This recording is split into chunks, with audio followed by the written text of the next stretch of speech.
Okay, Planning Board, we are live, we are recording, phone lines are off, you are good to go. Very well. Good evening and welcome to the Town of East Hampton Planning Board meeting for July 27th, 2022. We have two members who are not in the room with us, which is why we are up here in the lofty heights. We have Ed and Randy virtually. Did Randy's camera work? Are we able to see him? Is he able to see us? Just audio. Just audio, so we'll hear the voice of Randy, but we will see the face and voice of Ed, and hear the voice of Ed. Tonight, we have a number of matters on for work session. We have subdivision reviews, we have site plans. We're also, at the conclusion of the meeting, going to talk about wireless code changes. We have one or two items on the regular meeting, boards of review and approval of, well, actually, we'll do the one regular meeting item when we do the East Hampton Healthcare at the same time. Also, we had on the agenda up until this afternoon the Project Most application, but that's been being held in abeyance at the request of the applicant. So let's start with Glen Valley. Is that a good place to start? All right, we'll start with Glen Valley Associates. Is the applicant here? Very well, thank you very much. And Ian is here for the board on that, and we'll speak on that. Okay. Oh, we're good. Okay. This was an application, as you can see, to subdivide an existing parcel located on Mulford Avenue and Old Northwest Road in East Hampton. This application was previously reviewed in a pre-preliminary form by the planning board on February 2nd, 2022, and then reviewed again in a preliminary form by the planning board on June 8th, 2022. When the application was last reviewed at the planning board meeting on June 8th, 2022, the board agreed to assume lead agency status. The applicant was required to submit an urban renewal map modification application to address the proposal's potential changes to parcel 60 in the old file map study. And it was required a more comprehensive survey be submitted that shows the locations of all the surrounding wells and sanitary systems, as well as a conforming sanitary system envelope. The applicant has submitted a revised version of the survey that shows the location of all the surrounding wells and sanitary systems, and the surrounding sanitary systems appear to conform with the building envelopes, which require a 100-foot distance per the Suffolk County Department of Health Services. The applicant has now submitted an urban renewal map modification application to address the proposal's potential changes to parcel 60 in the old file map study. We'll probably be looking at that in a matter of weeks. So in conclusion, given that the applicant has submitted a revised version of the survey that shows the location of all the surrounding wells and sanitary systems, the planning department finds the application complete and ready to be scheduled for a public hearing. Very well, thank you. Does the applicant wish to be heard? Okay, Ian? Yeah, I think this is pretty straightforward. And I think the application is ready for approval. Okay, Schedule public hearing. anybody? Oh, I'm sorry. Just schedule a public hearing. Schedule a public hearing. So, okay, does anyone have anything else they wish to add or detract on that? All good. No? Wait, this public hearing already happened though, no? Did we have it? We didn't have a public hearing on this. No, definitely not. Otherwise, we would have had a wrap-up memo. Okay. All right. Very well. Okay, so it's ready. We'll, I guess when will you have it? At the next meeting, resolution on the public hearing? We'll also have an EAF parts 2 and 3. Oh, okay. We'll need that. All right, very well. Okay, so next time up, we'll schedule the public hearing. We'll do the EAF and you'll have further instructions at that point. Okay, thank you. Okay. All right. Next we're going to do is 92 Spring Close Highway. Is the applicant here on 92 Spring Close Highway? He just walked in. Yep. Perfect timing. Yeah, that's part of why you're why we're doing 92 Spring Close Highway now. So, Michael, you've got 92 for the board. Yep. Okay, very good. Okay, so this is the application to construct a new 600 square foot barn on the eastern end of the property. A public hearing was held in person and electronically by video and teleconferencing, televised on LTV, and made available for live stream on the website on July 13, 2022. A transcript of the hearing was posted to the town's website after the hearing, and the hearing was to remain open until July 20th, 7 days after the hearing, for the purpose of receiving written comments. No members of the public spoke at the hearing. However, 2 written letters were submitted to the file dated July 19th, 2022, expressing concerns regarding constant noise from the on-site animals and whether the barn would be used to house further animals. Additionally, one of the letters raised concerns regarding rodents that run through the backyards and whether the addition of the barn would bring more pests onto their property. The applicant submitted an additional cover letter dated July 20th, 2022, that stated that the barn's purpose is to store small tractor, farm equipment, and drying of produce such as garlic and onions. The board should discuss these comments and whether they have been adequately addressed, and may want to consider adding a condition of approval to the resolution specifying that the barn will not be used to house animals. Otherwise, in conclusion, provided the board agrees, the application is ready for approval. Very well. I'm sorry, Mr. Halsey, would you like to speak? Joel Halsey for Lighthouse Land Planning on behalf of the applicant, 92 Spring Close Farms. I have nothing to add, but I'm here to answer any questions with regards to the 2 letters that were submitted. As stated, I did submit a letter to the record. The barn is essentially there for to store a small tractor, farm equipment that you want to keep dry. You want to keep enclosed all winter long, and to dry garlic and onions. So beyond that, I don't think, adding a barn to the site would increase the rodent population. If in fact there is any sort of rodent population going on there. There is, as stated in the memo, there are 2 feral cats in the area that are hopefully keeping control of the rodent population and not the wild bird population. But beyond that, it's there pretty much just to store equipment and to dry goods. Very well. Michael? Thank you. I've read the letters and you have addressed them, I feel. You don't think rodents like onions? I'm going to say they probably don't, but if they were hungry enough, they might eat one. No.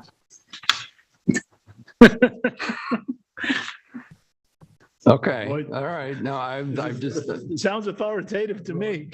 farms and rodents seem to go together, and you're putting a lot of faith on those 2 cats. But nevertheless, I think this is ready for approval. Thank you.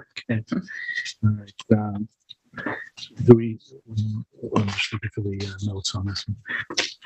Do we have?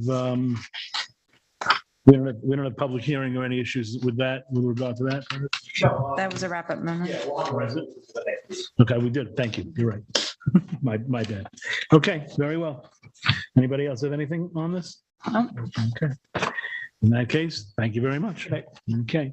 All right, next we'll do the East Hampton Healthcare Foundation.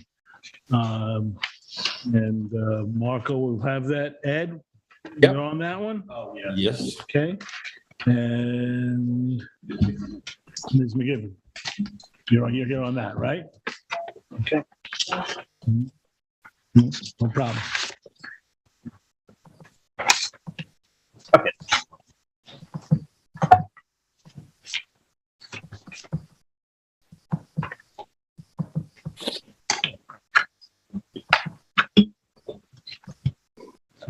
Good evening.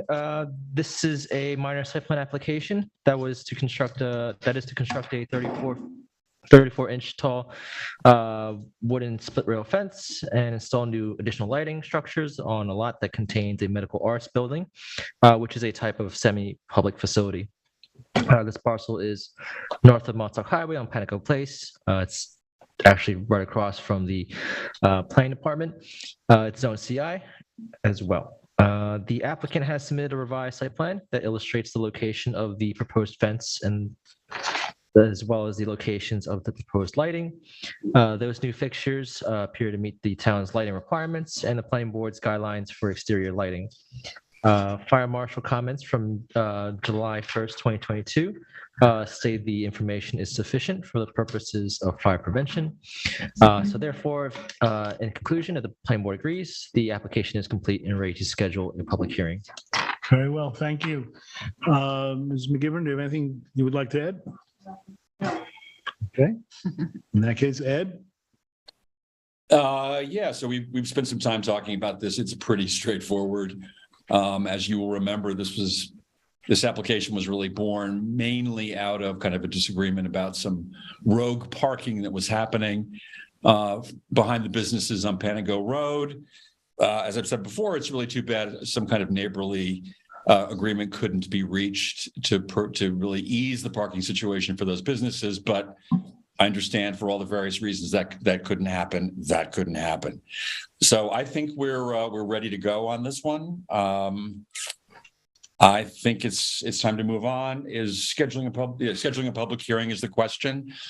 Normally, I err on the side of wanting one, and I think in this case, as I've stated before, it may well be a good idea, given the genesis of this, for everyone to have an opportunity to kind of air their thoughts about this, given the disagreement that started this whole thing. So I would say that we should have one, and we're ready to have it.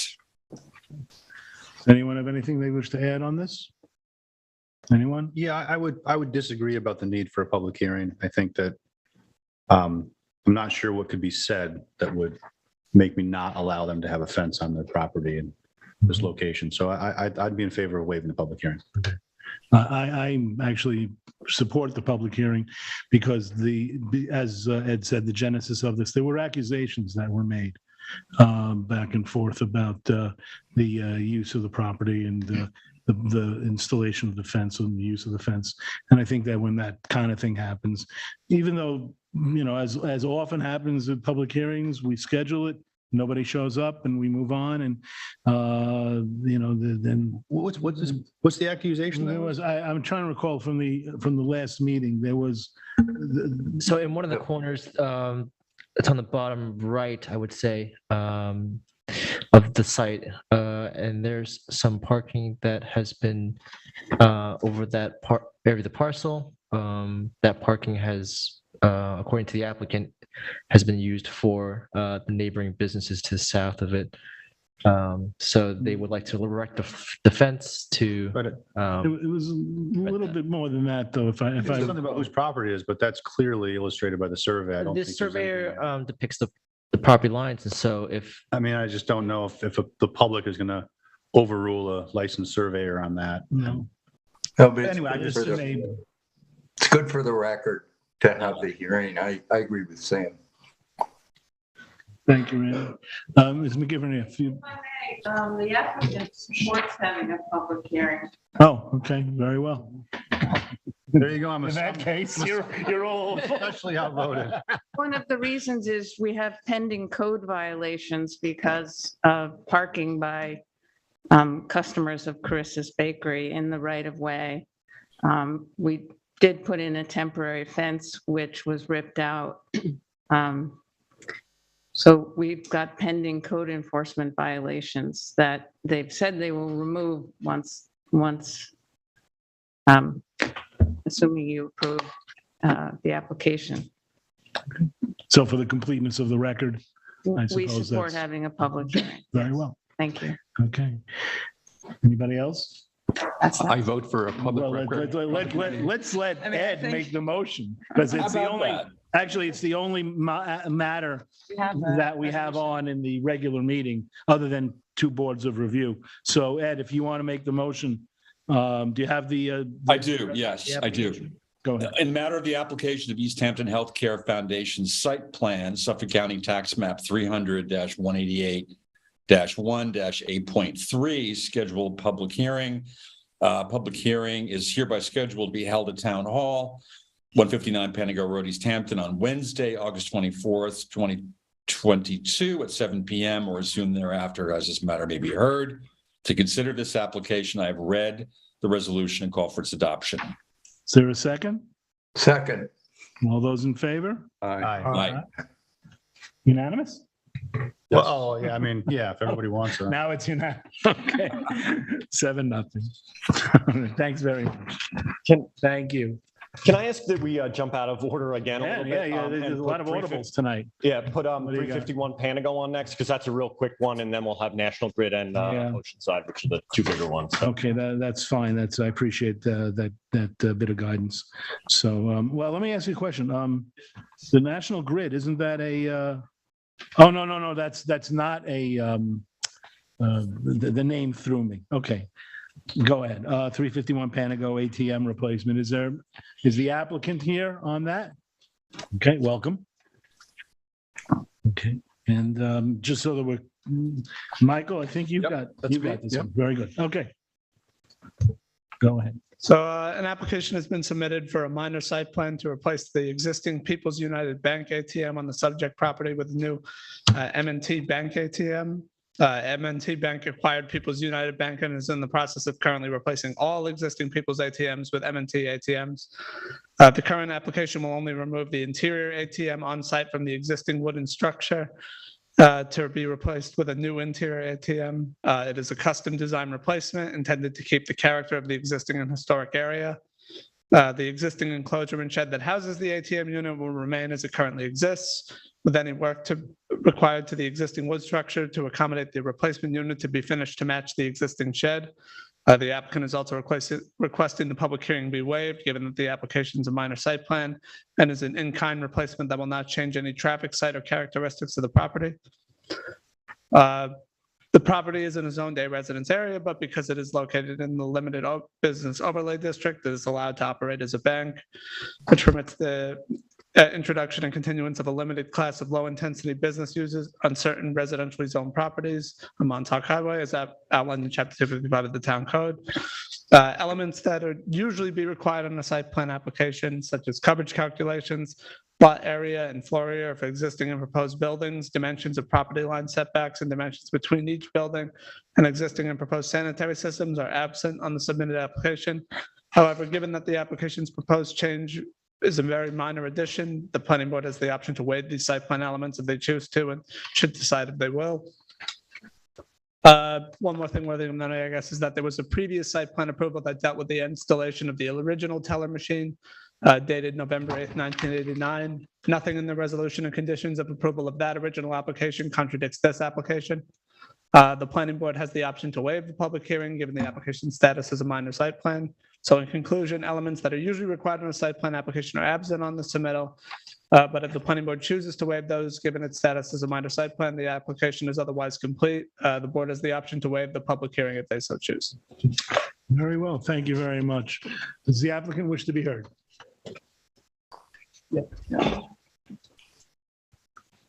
Thank you, appreciate it, and happy birthday. I didn't know last I'd come to a planning board to get to celebrate a birthday every time.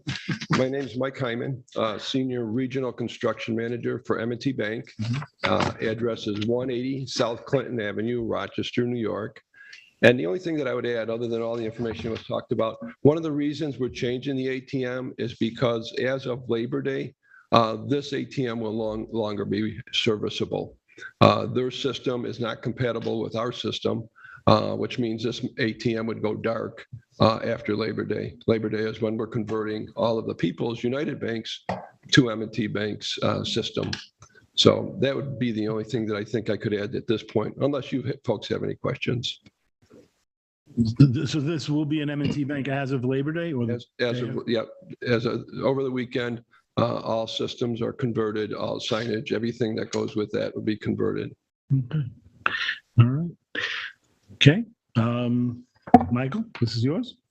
So I find this it's very straightforward. I'm more than willing to waive public hearing and waive the other elements. My question, which on the property, at the north end of this property is a residential structure that is not occupied.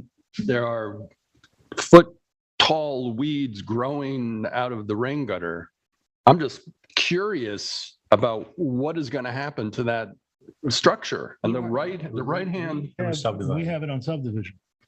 Was that, it's possible that Michael wasn't here Yeah, I think that's true. when there's an app, I presume you're familiar with that, or maybe you're not. The property has, as you may be able to see a residence on the same lot, which is, it passed for subdivision Yeah. from us, I right? think it was under zoning board. I'm not sure if Yeah. it's finished through the zoning board. Maybe, but- okay, I think you're right. They have setback issues. Yeah. But I remember we had a series of conversations about the diagonalists, I'm trying to turn a word into a word, how diagonal the division between the two parcels was going to be.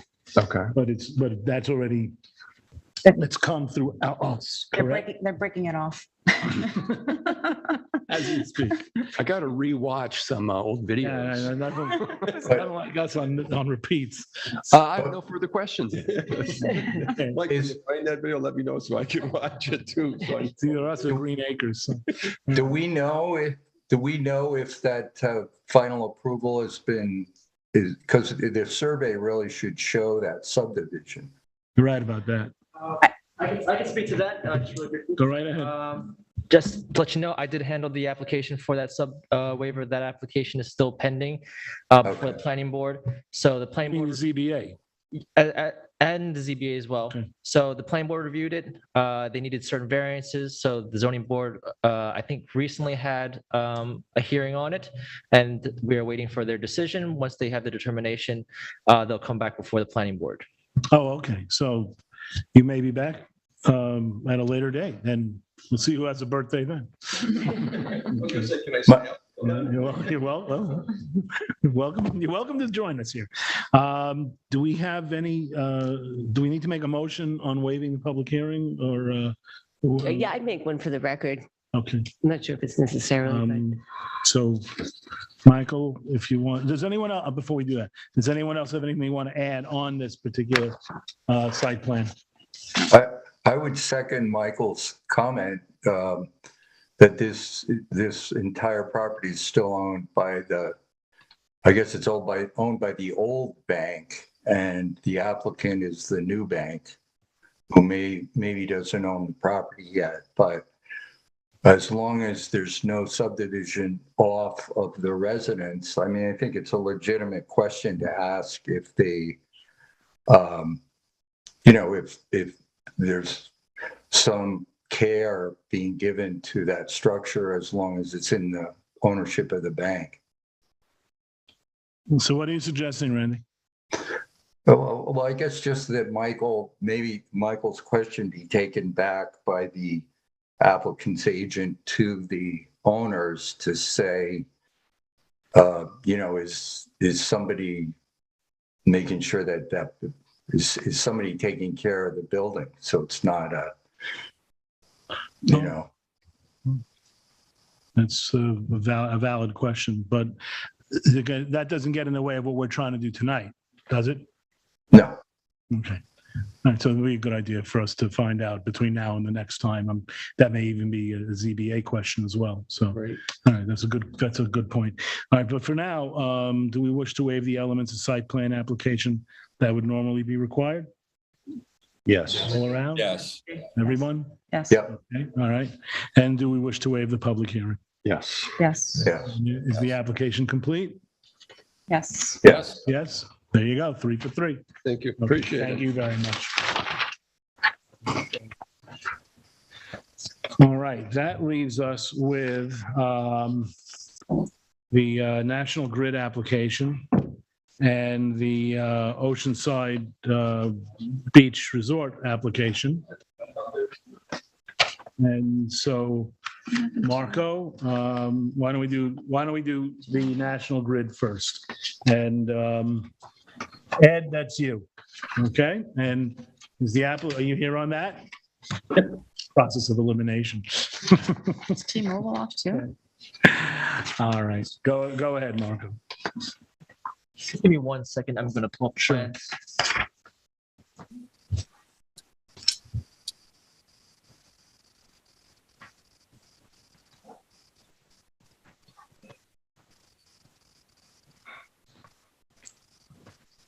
So you enjoyed Steve's seating. Okay, what I have opened up right now is just the aerial view. I will switch to the site plan in a moment. But this is a new application. This is to construct 2 20,000 gallon fiberglass water tanks, each with a 154 square foot base, a 12-foot by 15-foot equipment building totaling 180 square feet, and additional fencing on an improved parcel containing a public utility use. The 17.6 acre site is located on Cove Hollow Road and is partially cleared and improved with the National Grid East Hampton generating station, which has been in operation since the 1960s. The parcel is zoned both commercial, industrial, and a residence. All of the existing and proposed improvements are located in the CI zone portion of the lot. The project is a type 2 action pursuant to SECR in Chapter 128 of the Town Code. So according to the applicant's narrative, the additions are to assist regulating nitrogen oxide emissions related to the electricity generating combustion turbine. The equipment building is to store the water injection equipment, and the fiberglass tanks are to store demineralized water. The existing fencing is to be replaced to accommodate the new structures. The proposed area is currently improved with gravel and asphalt. I'll just zoom in on the site plan that depicts where it is. It's very small, so if you can't see it, let me know. But I guess I'll go from relation to the site, and then I'll just zoom in.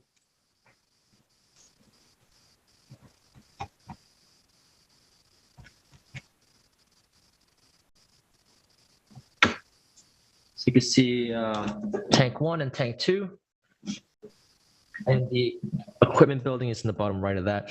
So the planning department recommends that the applicant specify if any fuels or potentially hazardous materials would be stored in the equipment building. Any storage of fuels that may require may require that the building meet the planning board's groundwater protection policy.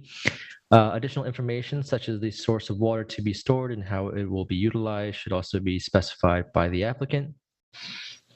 The application qualifies as a minor site plan as the improvements total less than 500 square feet. The planning board may wish to discuss waiving the public hearing portion of the site plan review. It is noted that the proposed improvements are not easily identifiable on the proposed site plan and should be clearly labeled as proposed. As required in site plan, a survey of existing conditions shall also be submitted to the planning board. To that point, basically, those arrows, they only depict the setbacks. It's a little bit hard to see what is exactly being proposed, as the survey itself and the property is rather large. So it's just some additional, just make it clear, either by color or some zoom in, that would be helpful. The planning department recommends that. As per town code, this minor site plan would also require ARB, Architectural Review Board approval. The structures are located in the middle of the site, which is cleared and improved. So in terms of what's around it, it's already other structures and improvements. The planning department notes that the proposed site plan, building plans for the equipment building and water tanks should also contain a matching site plan title. So the application is incomplete given the pending submissions of the additional information, and the board may wish to discuss waiving the public hearing portion. Thank you very much, Marco. Does the applicant wish to be heard?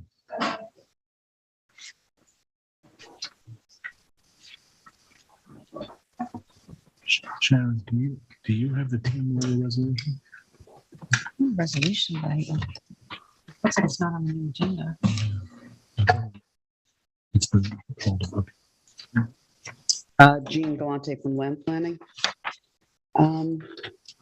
Regarding the site plan and Marco's comments about it not being easily identifiable, we've already been working with the National Grid people, which is challenging. They're spread all over the place trying to get this put together, but to do an inset, if that would work better for you, they have a mock-up for us already where the proposed would be set aside so that you could see a blow-up of the 2 tanks and the equipment building. So I think that, oh, and also to put a kind of a cloud, that's what we call it, like just signify around the tanks and the building. On the drawing, okay. Um, Okay. That would work then to Yeah. make it, Has to illustrate what the proposed structures are, which right now the site plan doesn't. right, so if we do the cloud around those, and then we have the inset on the site plan as well with a blow up of the proposed. Yeah, and then just label that says proposed. That'll be helpful. Right, okay, great. Some other questions you had were regarding the, if there were going to be any fuels or hazardous materials. There's not. It's all electric powered or generated by electricity, so there will be no fuels or hazardous materials stored anywhere in association with this. The source of water, you had asked to identify the source of water to be stored and how it'll be utilized. The water is going to be supplied by Suffolk County Water Authority. They already have an agreement with them to limit the water consumption to an acceptable flow rate. The portable water, then there's going to be a trailer that is not a structure. This is going to be a seasonal thing too. It's not going to run year round. It's going to be in the warm weather months. So they'll bring the trailer in for those months and then remove it. The trailer is portable and it's not going to require any foundation of any sort. So the water will go into the portable water demineralizer trailer. And that is to remove the minerals from the water before it goes into the tanks. So the purpose of the tanks is to store the demineralized water, which is going to happen in the trailer. It'll go into the tanks. From the tanks, then it'll flow into the equipment building. They're also going to have a backflow preventer to prevent any demineralized water from flowing back into the Suffolk County Water Authority water supply. So the trailer will be parked on site during those summer months. Then from the tanks, the water will go through a pump into the equipment building. The equipment building is going to house the water pump, the piping, and the associated controls within this equipment building. So it's going to start the water will go into the trailer, be demineralized, go into the tanks, then go into the equipment building. Can I just, Marco, could you bring up a photo, an overhead? Maybe it might be a little easier if you could just identify where. So pull it back a little because I do want to get a sense of where it is in the world. Okay. I have to. And then tighten up. Are those, let me ask this, on the west and east, are those residential lots? Is that along 114, I'm thinking? The railroad's on the top north. part, it's the railroad. The railroad's on the north, and then to the east of that. To the east is another industrial property. Oh, is that where Riverhead Building Supply has and the fence company, I think, there? I think so. I don't remember exactly. Yeah, But Marco's okay. going to call it up for you. Yeah. There's it not- is. And on the other side of the tracks, though, Yeah, what about residential? How? there's residential right across Cove Hollow and behind it on what I'm Horseshoe. wondering about. Yeah. So where's that, thank you, put that back up. So there is residential surrounding it, correct? West and east. West and east Yeah. and a little bit south maybe. Looks like it's buffered though, is it? Yeah, that's what I'm actually looking for. Yeah. Yeah. But we had another site plan for the site where those neighbors were very concerned about mainly light and noise. Mm-hmm. So if there's any light and noise associated with this demineralizing or the operation, I think they're going to probably want to tell us what they think. Yeah, Mhm. that the question about public hearing is one we're going to have to deal with. All right, why don't you tighten it up a little bit, and maybe then, if you don't mind, pointing out where the various components are going to go. That's great. Yeah, even better. Thanks. Yeah, they're basically right by and in front of that existing water tower. Which is that circle. Yes. Yeah, I was going to show you on the site plan, but yes, basically, it'd be right over in here, And where's the trailer going to go? right here on already a parking lot area. So here, the building, one here, one above it, and then the trailer would be brought in, put here, and then taken out. They said, but I don't have any decibel levels, but they had said that it does not create any additional noise. Also, the genesis of this is that the code's changing on what they need to do for this nitrous oxide, I think it was. So it's, I think by April of 23, it's going to be code that they have to do this for the water. So it's not something that they've just chosen to do, but it's going to be mandated for them to do, to run these turbines. All right. That was my question, actually, is why now? And I thought maybe it was a regulation issue, so it sounds like. Yeah, it's according to 6 NYCRR subpart 227.3 ozone season oxides of nitrogen emissions limits for simple cycle and regenerative combustion turbines. There's new emissions regulations that East Hampton combustion turbine must achieve in May of 23. Okay.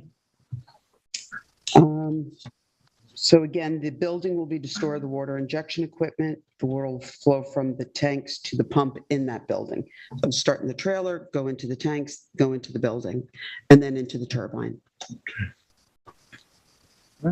Anything else? So I'm just one more technical question. I'm sorry. So the water obviously is used to cool the electrical generation equipment in addition to in some way mitigating the emissions. Is that fair to say? I just want to understand what that's the purpose of the water. The purpose of doing this is to meet the emissions and demineralize the water that's going to go into the equipment. What is there wastewater from the process? I don't know. It's a good question. I'm not sure. You know what? I think, let me see what she told me that. I'm not positive, to tell you the truth on that. I'd have to find out. Yeah, I think that's an important point. Yeah.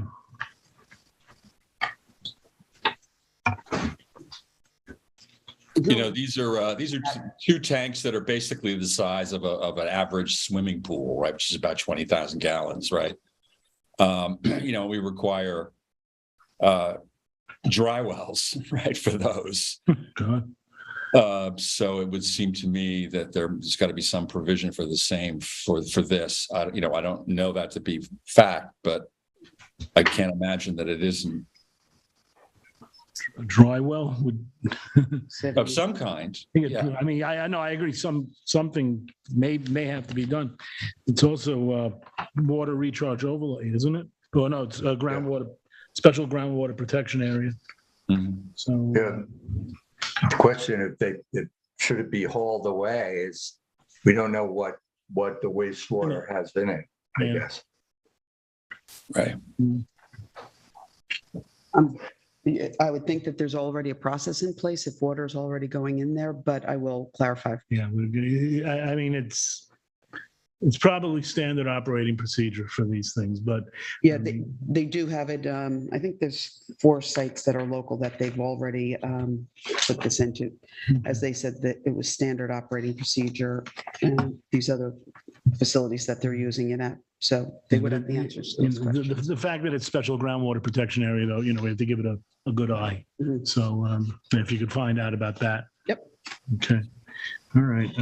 So that goes to our first question. But Ed, I'm sorry, I don't mean to cut you off. Do you have anything else you want to add? No. Do you have any other questions? Okay. Yeah. Ed, go right ahead. Directed at me? Yeah. Yeah, it's yours, Ed. Yes. So those are sort of my key concerns, but I am curious. I mean, I know we have to deal with the application that's at hand, which is really just for these 2 tanks and the sheds that are around them. But, you know, I think we all know this is also going to be the site of where, you know, the cable from the offshore wind turbines, you know, connect to the grid as well. So, and National Grid, I assume, is the operator for this entire facility. It would be nice to know, as we sort of talk to the neighbors and interested parties, to have some sense for what else is coming down the pike on this site, you know? So I just put that out there, right? Again, I know we have to deal with this as for the application that's in front of us right now, but I just want to raise that. Yeah,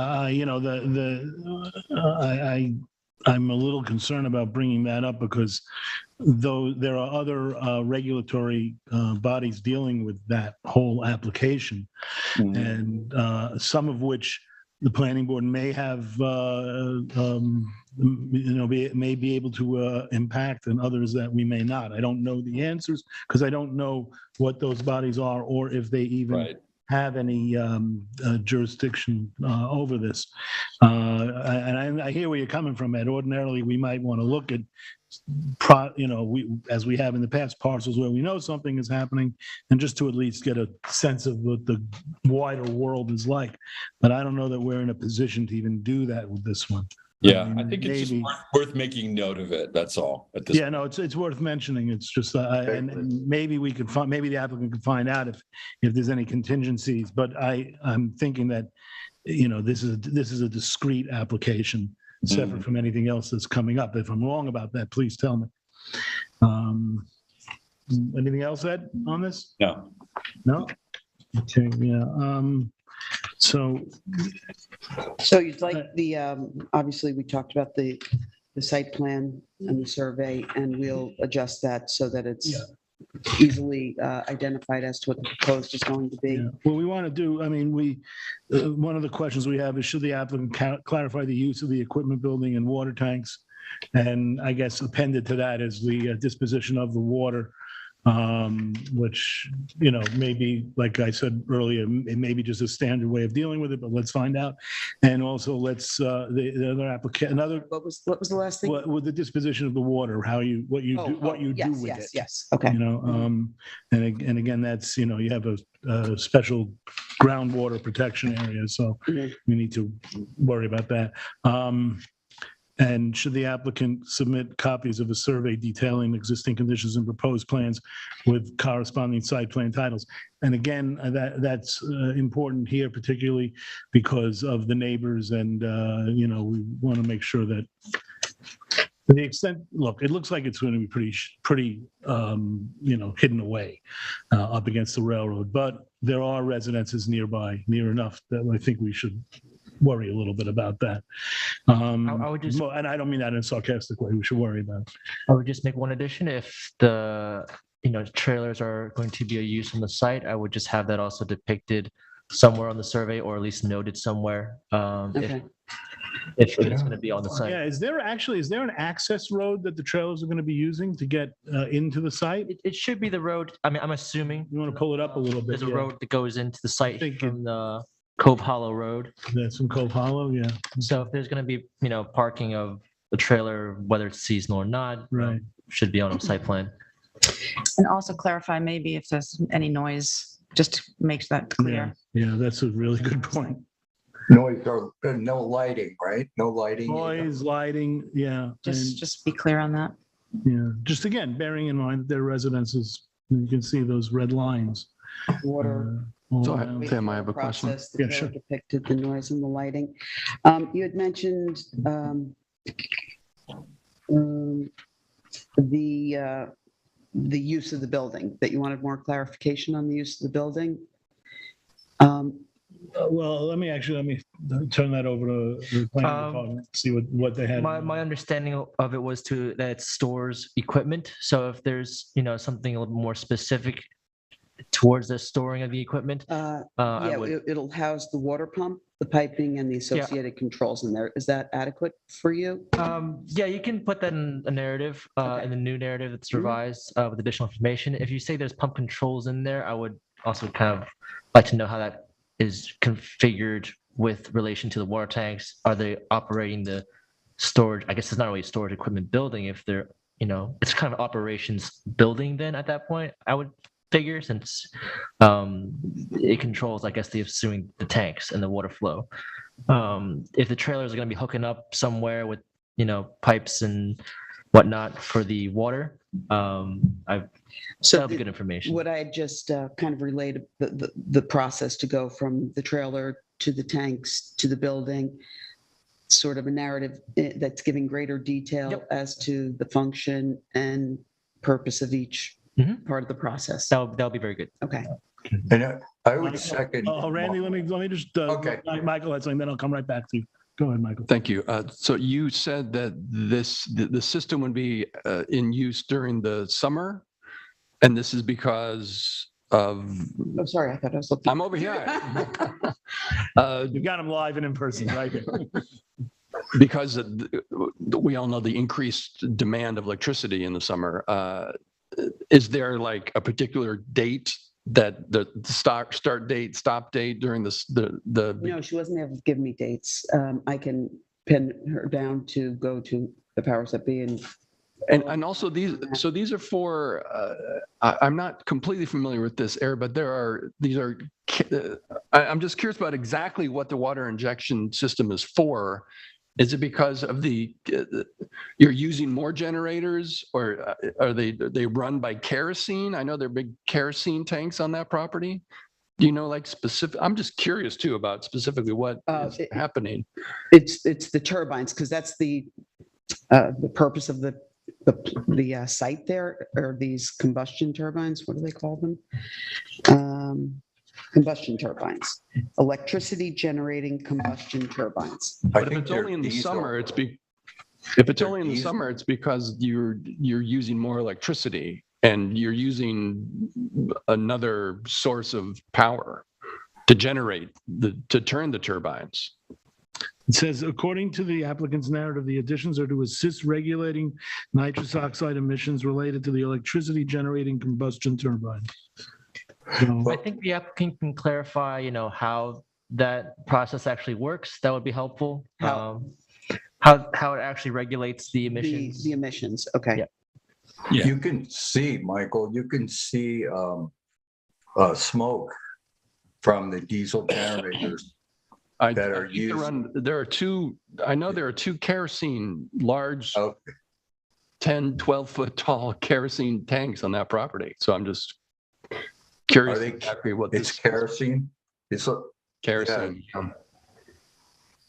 Just going to replace that? So in other words, a better understanding of the purpose of the water that they're bringing in, how it's taking care of the emissions. That would help me personally. Yeah. Andy, did you have anything else? Was that, I'm sorry, one second. Was that it, Mike? Yes, thank you. Okay. Randy, do you have something else? Well, so I was glad Marco asked for I think we need, especially if we end up with a hearing, we need to show where the trailer is going to be parked and, how big it is. And then if it's connected to, somehow connected to the equipment building, is out with a pipe, all that stuff really should be depicted. And is this going to be every season? In other words, we're talking about from now on, this would be the trailer would come and this process would be used every season going forward. Just Yes, clarify that. That's the intention. Okay. And then, that the whole, as we discussed, the whole water cycle, we're talking about the water coming from the water authority going into this.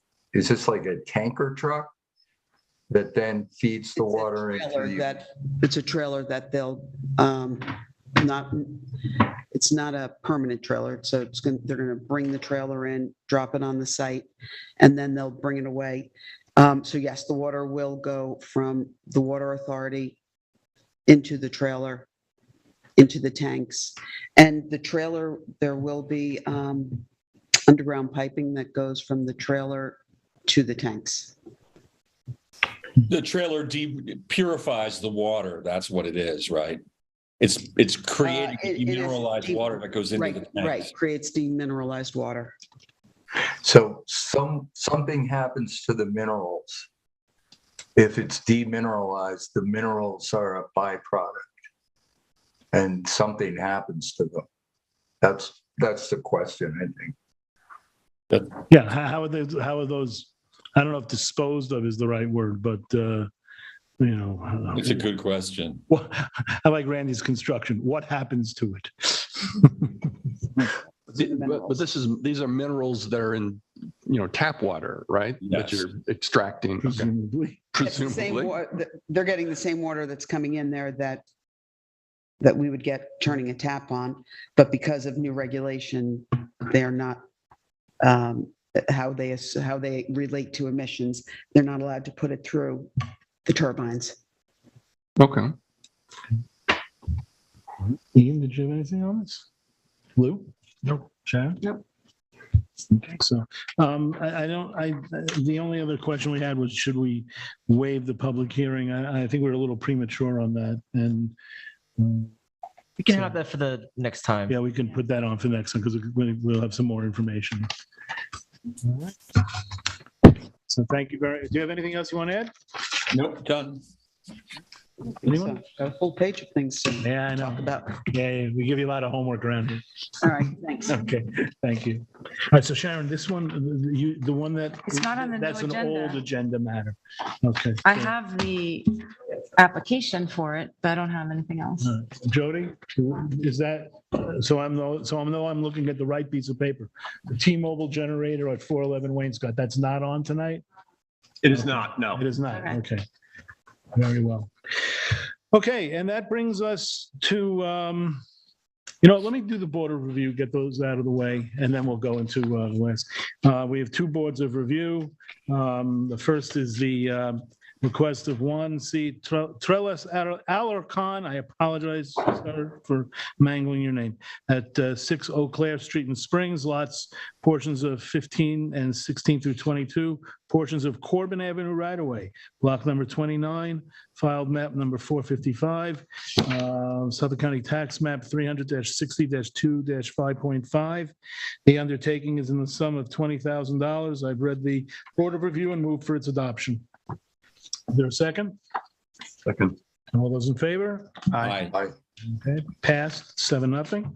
And next is the request of Linda Mazzacone for the premises at 81 Bayview Avenue in Amagansett, lots 113 to 122, block number 7.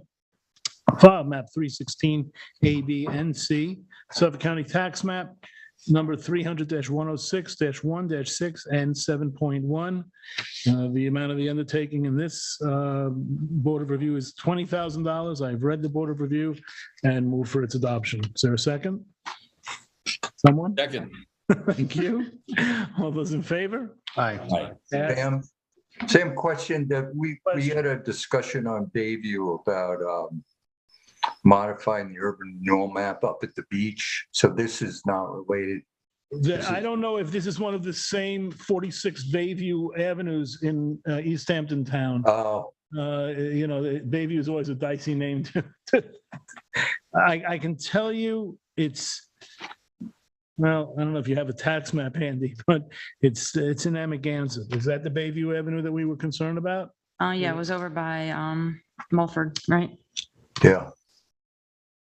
Yes, There they. That again, because I The Bayview where he's saying, where we had that application in the past, is it the same Bayview? I think he's trying to ask.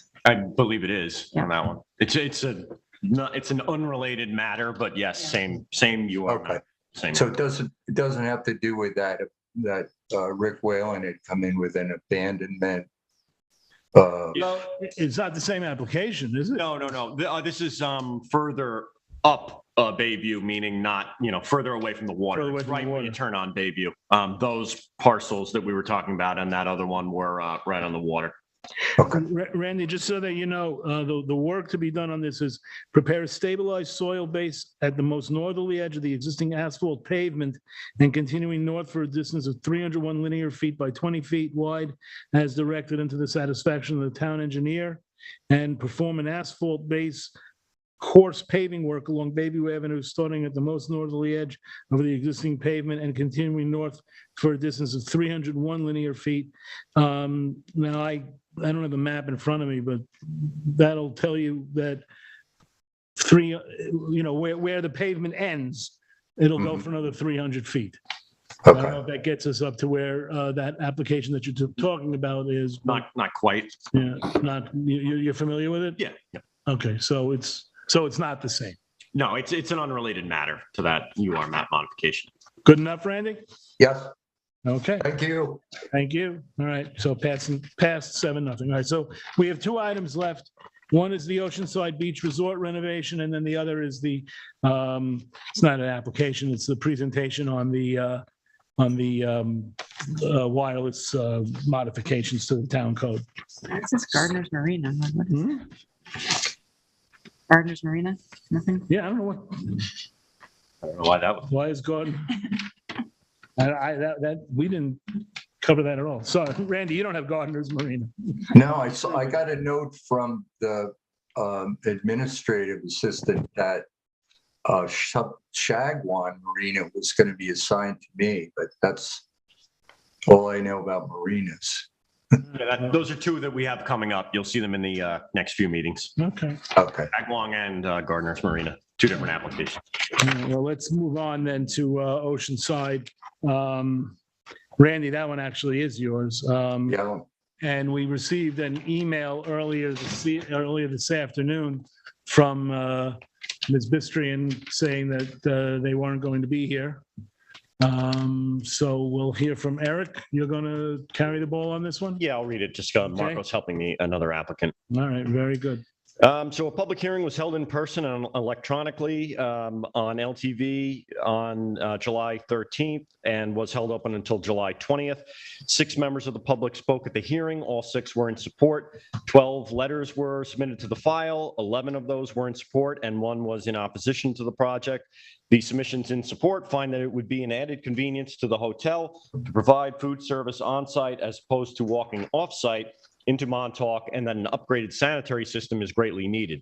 The submission in opposition has stated that no additional parking is being provided, that the sanitary system would still impact the water table, and that the definition for a, quote, guest in the draft covenants and restrictions is insufficient as it does not pertain to an overnight guest of a hotel. With regard to the covenants and restrictions, the applicants have submitted a draft document for the board's review. Among the restrictions that they are offering are declarant shall replace all septic systems on the premises with a commercial low nitrogen wastewater system. Wherever conventional systems exist in compliance with the conditions of the planning board approval dated, and then there's a, fill in the date. 3 such systems currently exist. The second is food, kitchen, room service, and catering will only service guests of the hotel. The third, food shall only be ordered by electronic means while on premises. 4, declarant shall only operate the food service while the hotel is open and operational. And finally, 5, mass gathering permits pursuant to the relevant sections of the East Hampton Town Code, as may be amended from time to time, will be applied for as necessary. The fire marshal has signed off on the application. We've listed the items that would be approved. So in conclusion, provided the board agrees, the application is ready for discussion of approval. The planning board should consider if the application meets the town code as a restaurant accessory to a resort or transient motel, and if any additional changes should be made to the draft covenants and restrictions. And I will say, I'll add on to the memo any other conditions that the board might feel is necessary. So with that, that is the point of discussion for the board this evening. And I will remind you that since the hearing closed on July 20th, you do have until early September. So if the board doesn't come to a decision at this meeting, that's not a problem. You have 62 days to vote to approve or deny on the application. So just laying that out there and leave it to the board for their discussion. Thanks very much. Randy.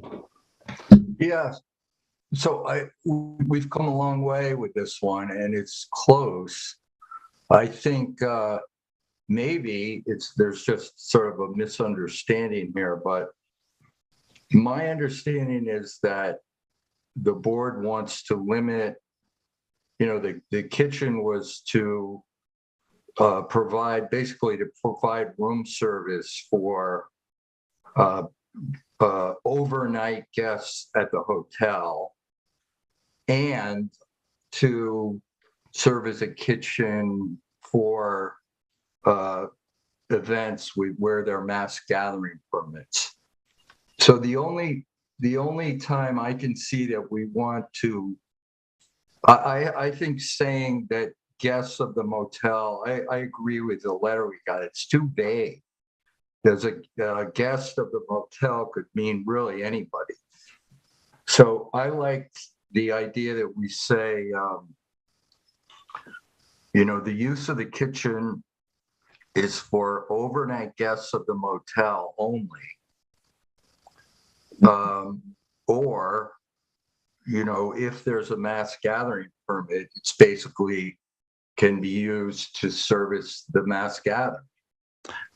But otherwise, I think if we're saying that it can be used for guests of the motel at any time, that we're sort of inviting, that means that people can want to come there and be with their friends or come from the beach, or that anybody can stop in and get food, and that may mean more cars, etc.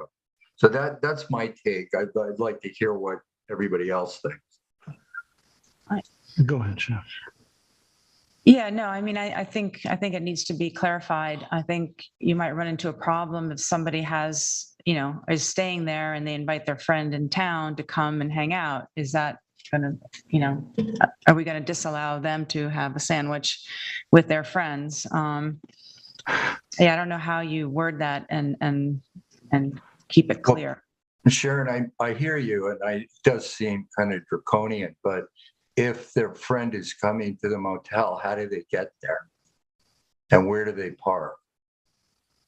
Yeah, I mean, there's the public parking next door, but Yeah, well, that's where the problems come in. Is this is all about parking? I mean, not all about, but that's central to the conversation.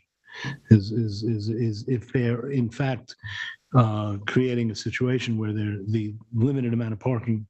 Well, I think it's going to be really, really hard to stop because they're going to put it on that. I think because the way the app works, it's all through a room number, right? So it's all going to go to room 100, all the food room 100. Mm-hmm. We're never going to know if there's 10 people there, Well, I mean, it is one of the criticisms I've heard is that the word overnight has been left out.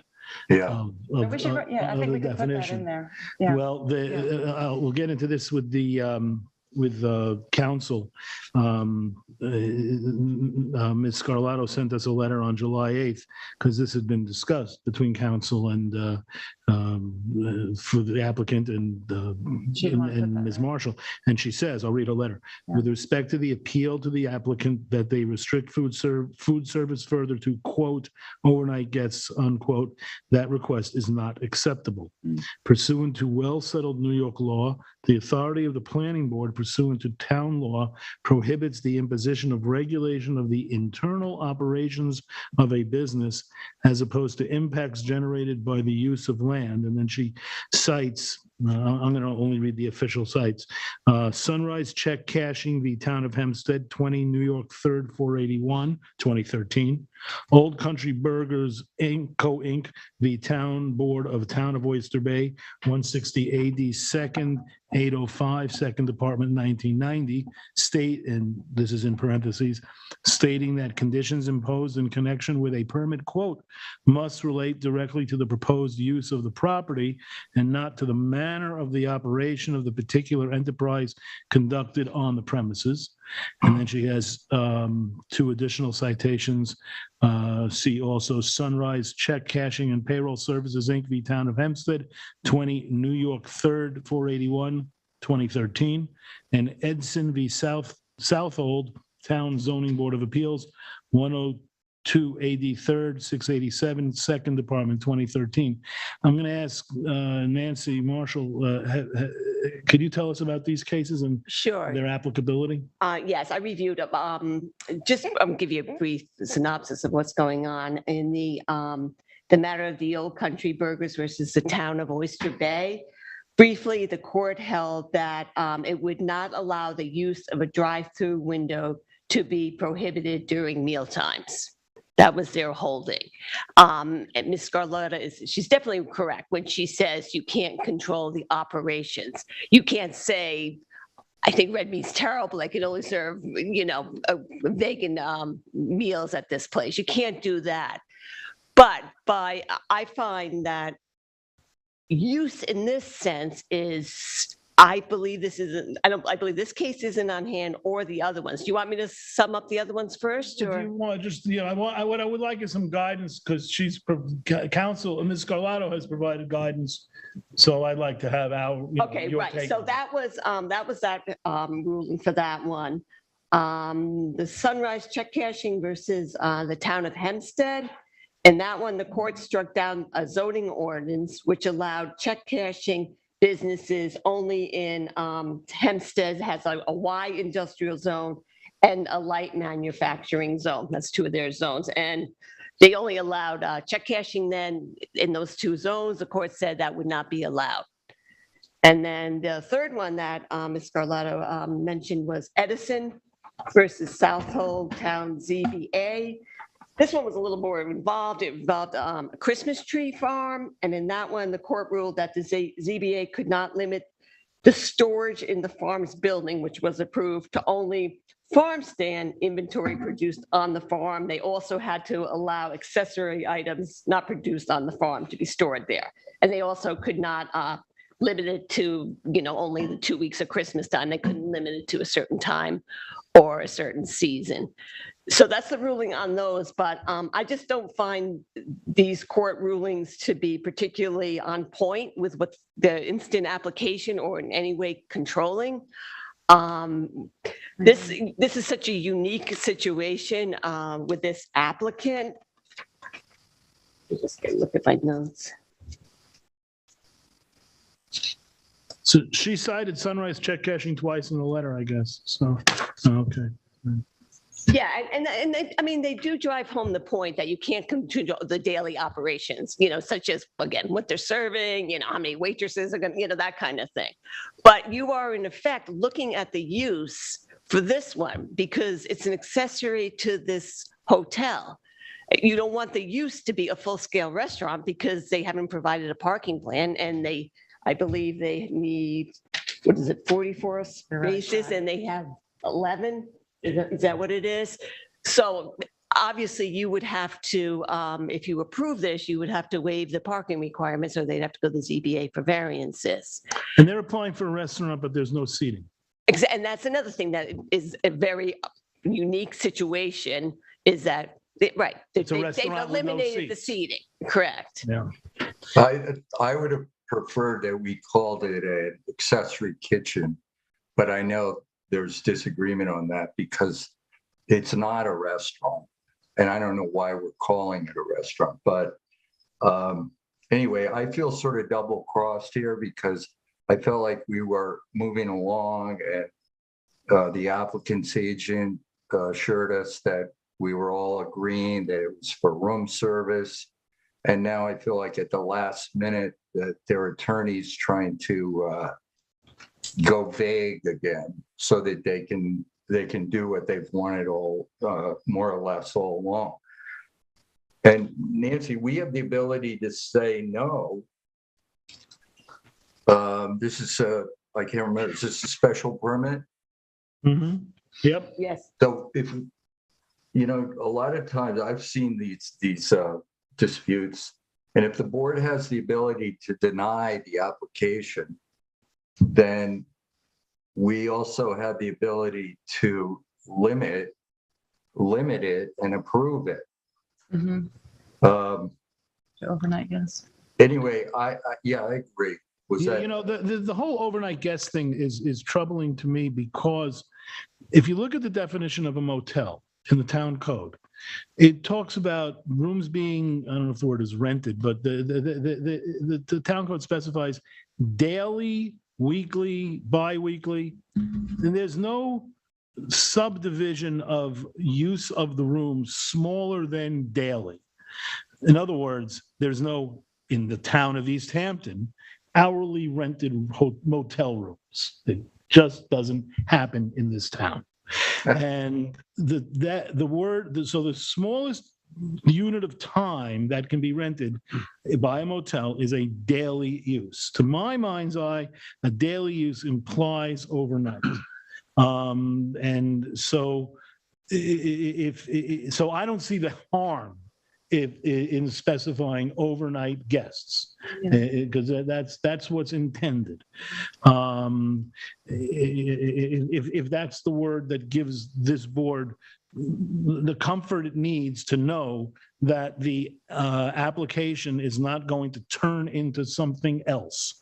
I'm sure we don't want to imply that a motel room in this town can be used for anything less than a full day. Sam, I think we could say, the kitchen is to provide meals for overnight guests, and except for when there is a mass gathering permit that allows the site to be used for a wedding or something, then they can use the kitchen for anything they want. Well, I think that the mass gathering is kind of carved out already, and that goes.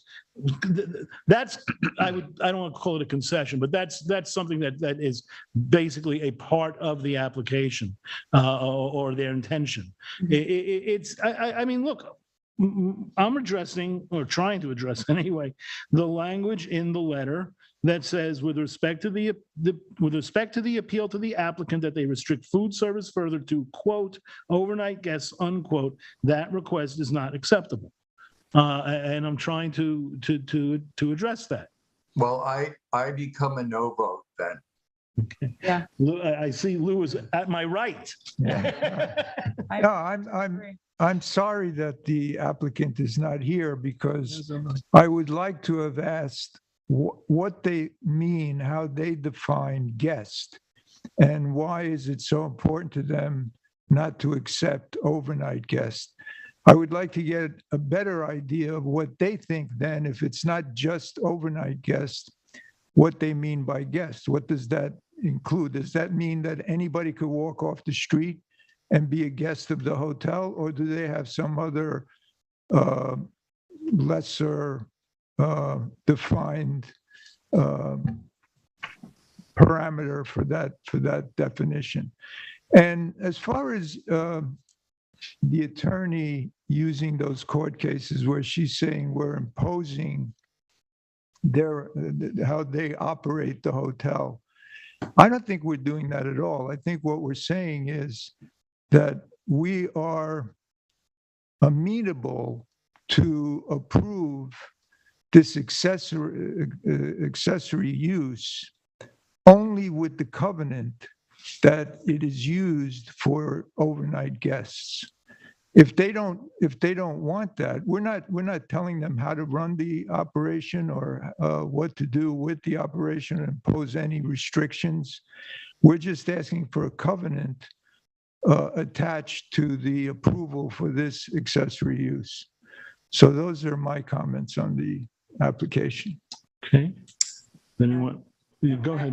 No, I'm in agreement with Lou. I think we can push this to say overnight guests. Okay. Mm-hmm. Yeah, first of all, I want to disclose that I, in my other job, I have sold pumpkins and fall decorations to this place a couple of times. I don't think it interferes with my ability to be fair. How big are the pumpkins? They were just ordinary pumpkins. But hey, look, I think that I mean, this application has been. I think I might be the only one on the board who was here for the beginning of it. I'm not sure if that's true, but it's close to true. It's been a long time, and I thought that this was tracking in a direction where we had come to, in a reasonable agreement where they were able to have food for their guests, and it wasn't going to exasperate an already bad parking situation. And that is the key here. I know the code changed in the middle of this application, but clearly there is substandard parking. And throughout this whole conversation, the impression that we got was that this was going to be food for the people who were already there, and therefore it wasn't going to make the parking situation worse. And that was an idea that I wholeheartedly can support. But frankly, I don't think it's on us at this point to come up with the right covenant to make that true. And based on their rejection of the idea that, we would restrict it to overnight guests, I'm not sure what else we could believe, but then it's open to other people as well. And if it's open to other people as well, I think that we can't find that it meets the special permit standards, that the parking is okay. I mean, we have to find that, in this case, after the code change, that if we approve this, it would need to support 100% of the original use, the hotel, and half of the accessory use when it comes to parking. If it doesn't do that, we'd have to find that there's enough mechanism in place, and I'm obviously ad-libbing here. I'm not speaking verbatim, but we'd have to find that the parking situation has been addressed. And I don't think we can find that. So frankly, I don't see a way forward here unless the applicant, comes up with something. And I thought we were tracking that way, but as soon as we got into the details, I think it sort of fell apart. And, I can't support the application based on the way our code reads at this state. Very well, thank you. Michael? Nothing more to add. Okay, Ed, I don't think we've heard from you on this. If you'd like to add anything? Would. Go right Yes, ahead. I would like to comment. Yeah, I agree with others on the board that we were tracking really well on this, and we really appreciate the concessions and the offers that have been made by the applicant to kind of improve the application over time. But to use Randy's phraseology here, I kind of feel like at the very end we've been double crossed a bit, and I don't really understand the applicant's reluctance, because to me, the key issue, like everyone else has pointed out, is this issue of overnight guests, and making sure this does not become a destination for hanging out. I mean, we've been clear about that all along, that this needs to meet special permit standards, and if this were to be open to outsiders, it would not meet those standards. Mostly due to the parking situation. So I'm mystified as to why the heels have been dug in on this issue of overnight. I think we've been pretty clear that we've been willing to go down the path of having a kitchen and providing food for guests, but it just feels to me like the minute that you allow food and you allow this vague definition of guest, that you start adding picnic tables and tables by the pool, and before you know it, you've got a restaurant and you've got people hanging out with their friends. I mean, it's just the way it goes, right? And I have to say, I was impressed with the letters that we got in support of the application and the sort of character references we had at the public hearing, but indicating that many people feel that the folks running this thing are fine, upstanding Montauk citizens. And I think that is probably very true. And I was happy to hear that, but it doesn't address the underlying issues that we've been trying to solve since the very beginning of this application. And certainly, the current owner is not going to be the last owner of this thing. And I think once this gets established, and there's any vagueness about what our intentions were about who gets to eat food on site, that we're on a really slippery slope for the next time. And we're not doing the people of Montauk any favors if we don't either kind of insist on a change to the covenant language, or if we allow this to go forward at all. So. Well said. That's where I'm at. Yeah, that is a very good way of reminding us why we're here, and what our purpose is. Our purpose is not to prevent a business from from growing and from people having success at it. Our job as a planning board is to make sure that the impacts of that application and of the business's intentions, or stated intentions anyway, are not going to adversely impact things like the local parking situation. And you can't deny you can't ignore the location of this application. It's at one of the most crucial spots in Montauk, and the parking situation is I'll use the word tight.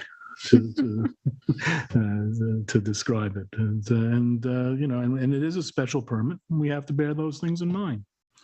So the question is, what do we do? The one question that the planning department's given us is the application ready for approval?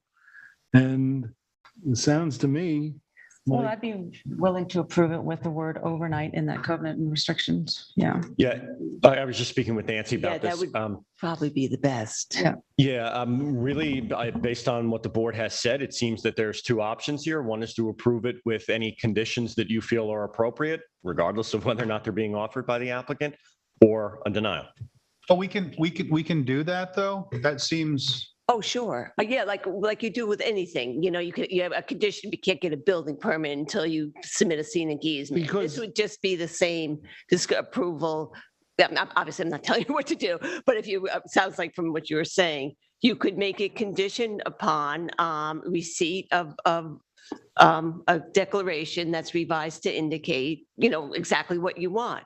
it almost seems like we're then not allowing them to challenge our decision, you know? We say, oh, we approved it, but, I mean, you're the attorney, so No, I'll they take could your- definitely challenge it. They could challenge it on this condition, just like those court. So they could come back, is what you're saying.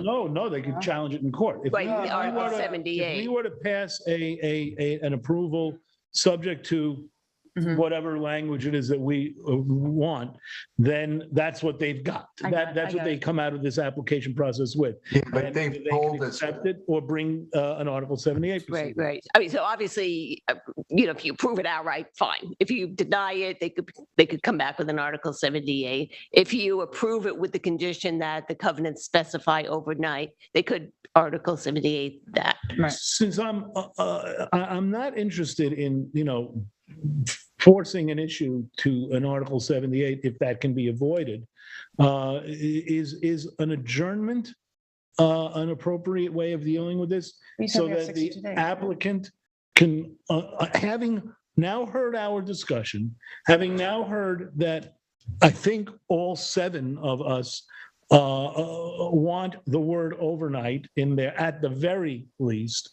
There's been correspondence back and forth, most recently the letter of July 8th that I've read a couple of times, or at least read a portion of, that, you know, the part of me that seeks to avoid litigation is screaming at, you know, adjourn it and let them talk. And we have, what, 62 days, is it, from the close of the public hearing? So that was 2 weeks ago. So we have about 48 days, give or take. Yeah, I know for sure that you have the meetings of August 10th, August 24th as an option.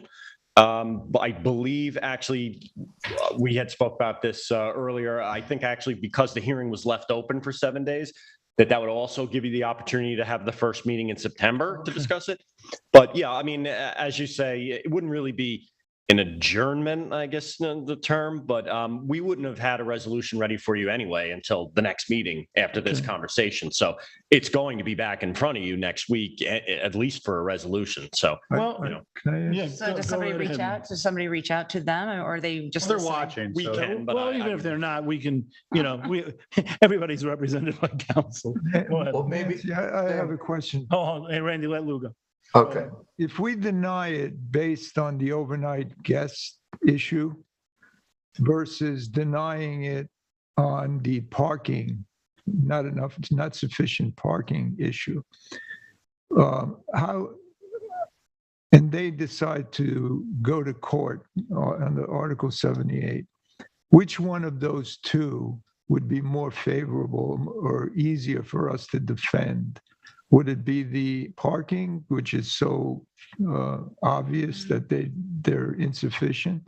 Put both of But them I have to go in. to the zoning board for the It's It's parking. the same. It's they're tied Yeah, that's hard together. to, yeah. You can't. I believe Go they ahead. would go to the ZBA if you denied it and they would need huge parking variances. Sure, maybe that's the way they should go. I mean, the code is very clear that says we have to find that the parking is sufficient for 100% of the original use and half of the accessory use, or that there's mitigation in place, and there just isn't.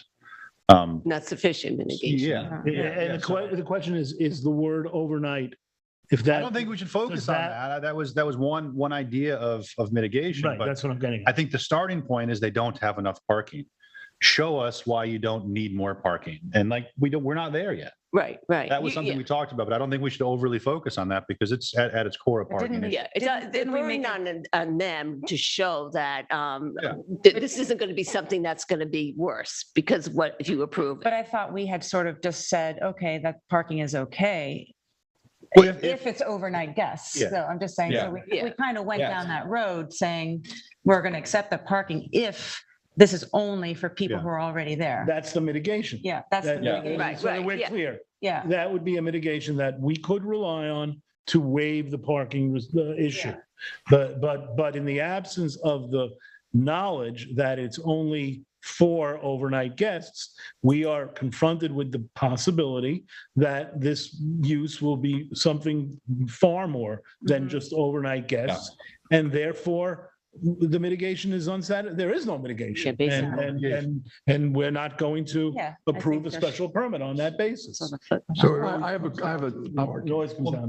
Maybe not no mitigation. I guess an app. I don't understand how the app is mitigation if it's not restricted to the. Yeah, well, I mean. Well, it's tied to a hotel room, right? That's, I don't know that that's true though. oh, I thought it was. I don't know. I don't know if that Oh. was specifically And there's lots of apps that clarified. can anybody. We can have download. no details on that app, none. Well, I mean, I think that should Yeah, be I mean, part of it then. God forbid if it's posted on their website. I'm not saying they're going to do that, but I don't know what's going to Nothing in the happen. covenant. I think says it can't. What the letter says is, as technology changes, this is again Ms. Scarlatto's letter, as technology changes, the electronic means by which a guest may order food will change, and therefore the applicant is, practically speaking, unable to commit to any particular type of electronic technology in perpetuity, but remains willing to make electronic food orders the standard at Hero Beach by way of covenant. But I think that only, that's half a sandwich. No, but then part of it Exactly. should be that the app has to tie it to a room.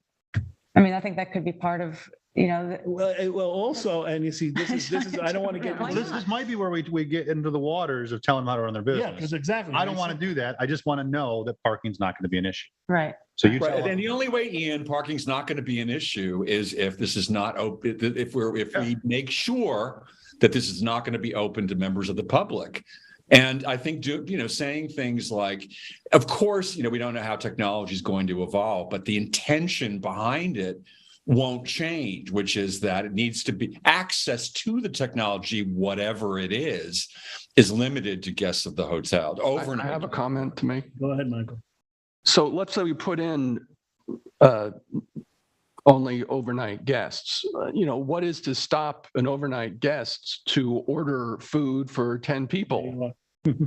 Well, it's not going to stop it. Yeah, At least- That may happen. No, it can't stop it, but at least if language. But it then also- there's somebody who complains. That's where you get That's into where the- telling them the how to code- run that's their. code- Well, that's where a code violation might come in, like somebody could. But I'm Well, saying, also it's a different thing though than being fully open to the public. I mean, Well, you could say it's limited to provide food for overnight guests for consumption by overnight guests. No. yeah, I just- but I think Randy, that's what's, going to get into the realm. yeah, and what's Yes, to that's say good. somebody's not going to order 6 meals for themselves? Yeah, and that's sit going to and be too gorge crazy. themselves in the privacy of their room. I think we want to be a little bit careful because I mean, Yeah. their council has said we shouldn't tell them that there's established laws says we shouldn't tell them how to run their business. Right. So I don't want to then Right. put something in and tell them how to run their business. I think I stop it. You don't have enough parking. We want mitigation. Show us what the mitigation is. Mhm. Once we start saying this has to be the mitigation, I think we're opening a door to what they say. I'm not a lawyer, but they're saying that's what they would challenge. And I think we want to be very, very careful. Right. I also think I've said to address the public comments, I think that there are a lot of positive comments and I fully trust that these are good people and they want to do nice things for the community. So it's not about that. It's just about parking. This isn't a resort zone. I've been supportive of this place. I don't think is an unreasonable place for a restaurant if you have parking and they just don't. And one other thing, I mean, with regard to the folks who are running it, I agree completely. They seem to be very community oriented and they're doing things for the village, but the hamlet, I should say. But a restaurant can be sold, a hotel can be sold. And once we make this, once we make this determination, then they're free to sell it, or I 100%. at any point. And that, and folks need to understand that. People may say, oh, you guys on the planning board, these are just nice people trying to make a business, and we recognize it.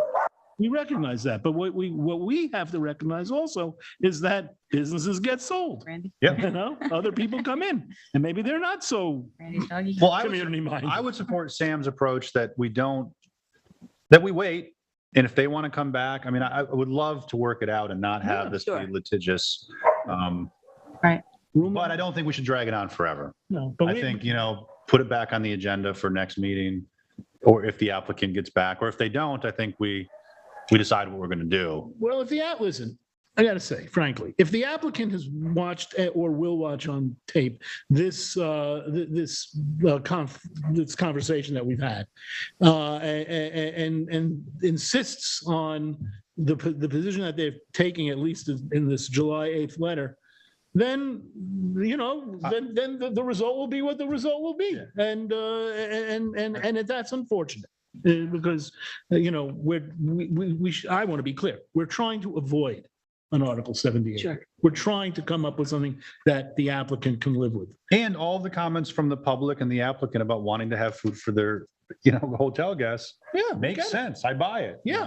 I get it. I mean, I think I said it the last time. You want to run a motel and give your guests food, that's fine. That's just fine. And if you want to run a motel that has a pretty substantial kitchen and subject yourself to the public gathering standards and have weddings and parties and other things on your facility, that's fine too, because that is going to be subject to the review of a different body of the town, but it is subject to some kind of review. Yep. And let's not take any. My suggestion is So we can just table it let's for now. Is table the right word? I don't want to say adjourn when I should say table. Table. All right, then we'll table. I would just think we should bring it back very soon, so we don't wait till the. Well, we do have one way or the other. We have a hard deadline of 62 days or 69, depending on how you count it. They're gonna be But here. let's use 62. Let's keep it at 62 trying to because get- it'll keep want it on us as well.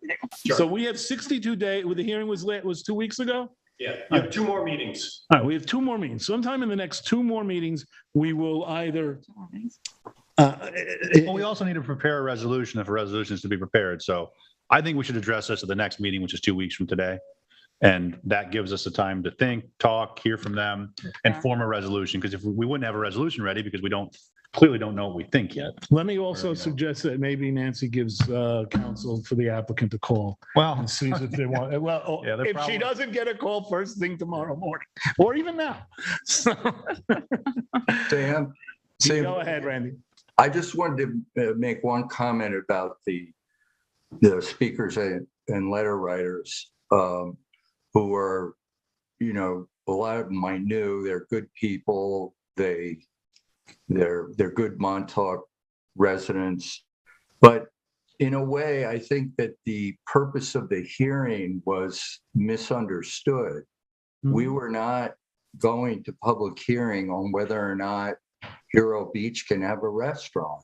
That was not what we were hearing.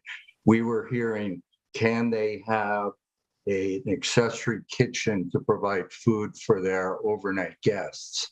And I'm not sure that people who came to the hearing understood that. Well, I don't think overnight guests is part of the calculus on the other side, at least not yet. So let's see if we can't get them there. Yeah. All right. So, all right. So with that, this matter is tabled. We are done with our agenda. The application aspects of the agenda. And now we're going to talk all about cell phone towers. Sure. Let me just get my stuff up here. And I'm not sure exactly I think that was already read. how you might want to do this. I think I can get us out of here before it gets dark out. But at the last meeting, I had mentioned, I sent everybody the proposed code changes. There's actually some additional ones that we're going to make just to clean things up. They have to do with, triggers for planning board approval, ARB approval, things like that. Basically just crossing out and rewriting the new process. I have a PowerPoint presentation that I've actually given twice before to the town board. I can go through that for you. I hope that you guys have read through the code changes and maybe come up with some suggestions for additions, subtractions, amendments. We could do that. We could go through it, and anybody who has any questions or comments, we could do it that way. I could go through the presentation, whatever you guys want. Do the prayer. How long is the show? I can do it in 5 minutes. 5 minutes. 5 minutes. That's your watches? Yeah, I know. And I'm always lying on that, not intentionally, but it's always a little longer. But anyway, I've read some of your estimates. Yeah, I know. I'm very bad at that, I have to admit. Well, some of them aren't his fault. Yeah, no. Some of them. Blame me. All right. Cooperate. I'll line them all up first. There we go. Okay. So briefly, I went over this last week too. I think you guys know the goals that we're trying to get at here. We're trying to comply with federal regulations, which govern a lot of what local municipalities can do. The code, our wireless code was adopted and updated in 2001, over 20 years ago. So we're modernizing it. And then really one of the big things is consolidating the code sections into one part of the town code. If you look at this slide, that is what you need to know if you want to have a wireless application in the town of East Hampton right now. There are 25 different code sections that are scattered throughout the code that govern what an applicant has to submit, what the review process is, the tiering, everything that has to do with wireless. So what we want to do is take those 25 and consolidate them into one code section.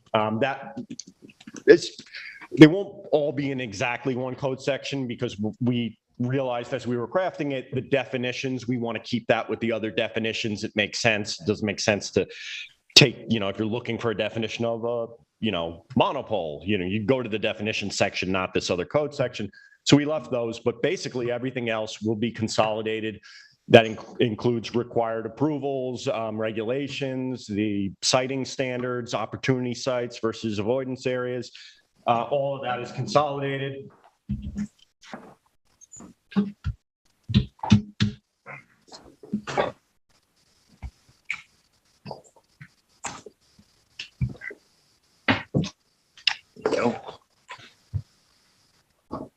Sorry about that. So this slide here, you don't even really need to focus on. These were some of the main new definitions that are going to be added to the code. I should mention again that all of this was crafted not only by the planning department, but the the dog share of the work was done by Cityscape, our wireless consultants. And these are all terms that are defined in various federal regulations that we need to have in our code. So here is basically, I think, the main thing as it applies to the planning board. We're proposing to reorganize the tiers, and you have some pictures here. Tier 1 are small wireless that are on utility poles. Tier 2 would now be co-locations either on an existing building that does not have any wireless equipment, but is an existing building. It's an eligible support structure. And then something like you see in this picture, which is the Montauk Tower, where you already have equipment on it. It's an eligible facility, that term under federal regulation. So basically, you'd have to be adding equipment for a new carrier on an existing building or swapping it out. Those would fall under Tier 2. Our plan and the way that we've crafted this is that Tier 1 and Tier 2 are going to be handled essentially administratively. All of the swap outs that you guys see that you turn to each other and say, why are we reviewing these?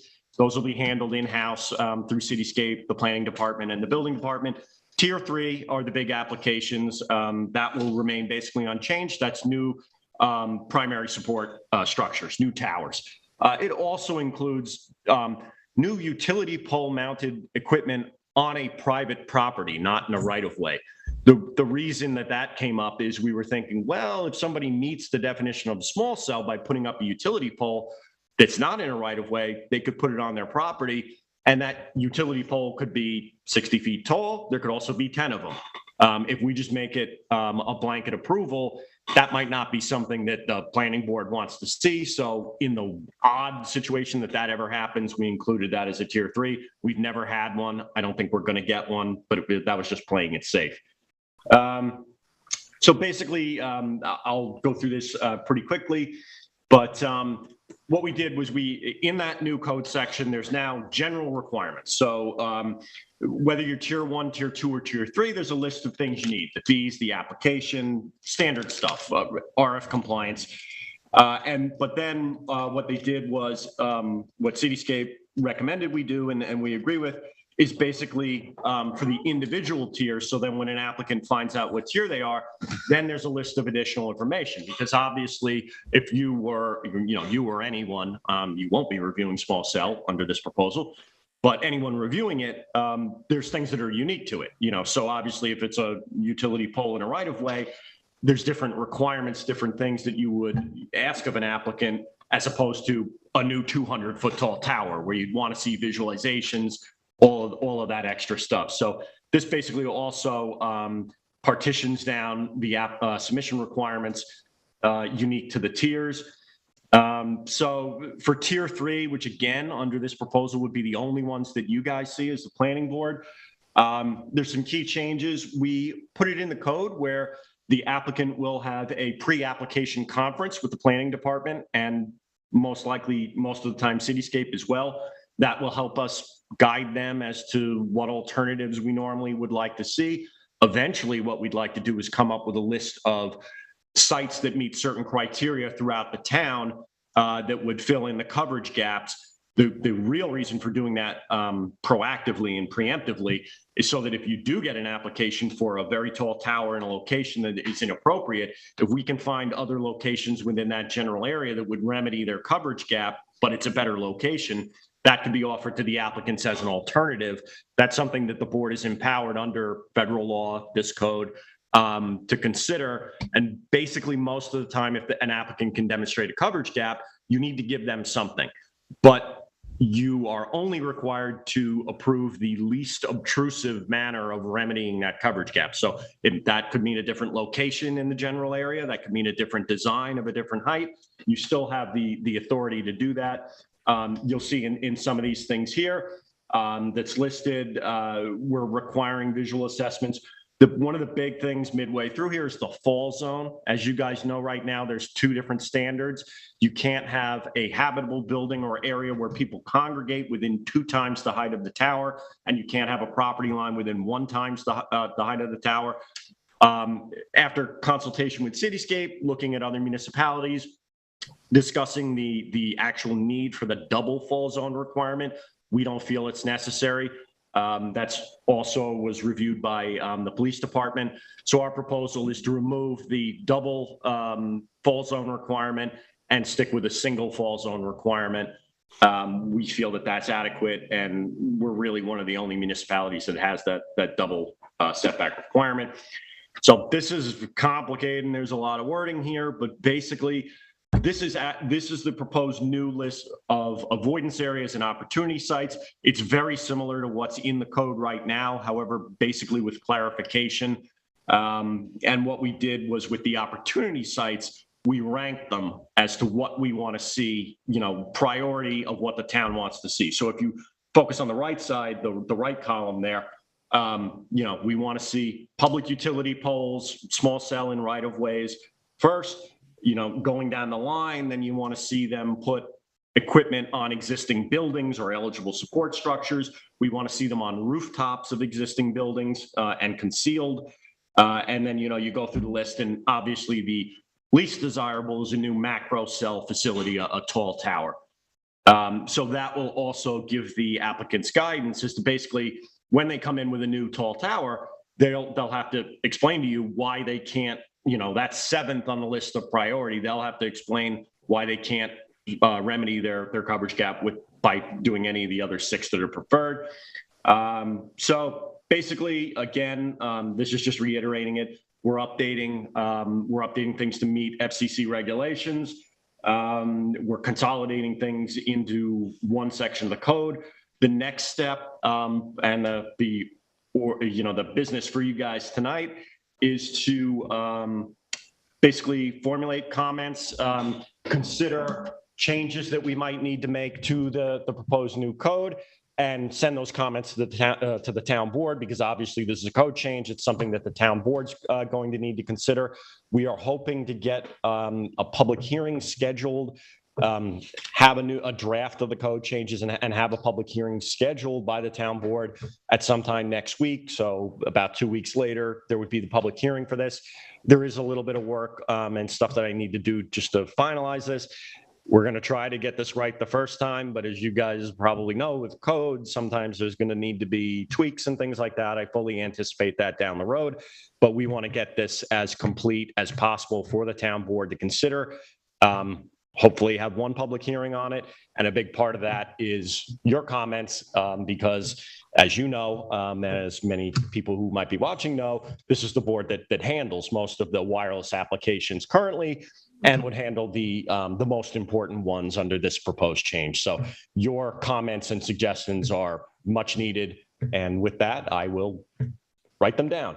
Let me ask you a question. Opportunity sites, what are you doing with the, are there changes to that? Yeah, there's minor changes with it.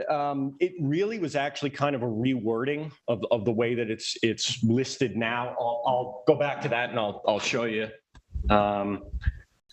what we have there. There we go. Okay. So on this slide, which I apologize is a little bit busy, but there's a lot there. Yeah. Yeah, you'll see. I can read that. Yeah. So the avoidance areas, this is actually, I'll go with each one. Agricultural overlay districts, right? These are avoidance, right? These are avoidance. And we actually ordered it in the code where we said, don't go here, and then here's what we want to direct applicants better. But right now, the code already lists avoidance areas as farmland.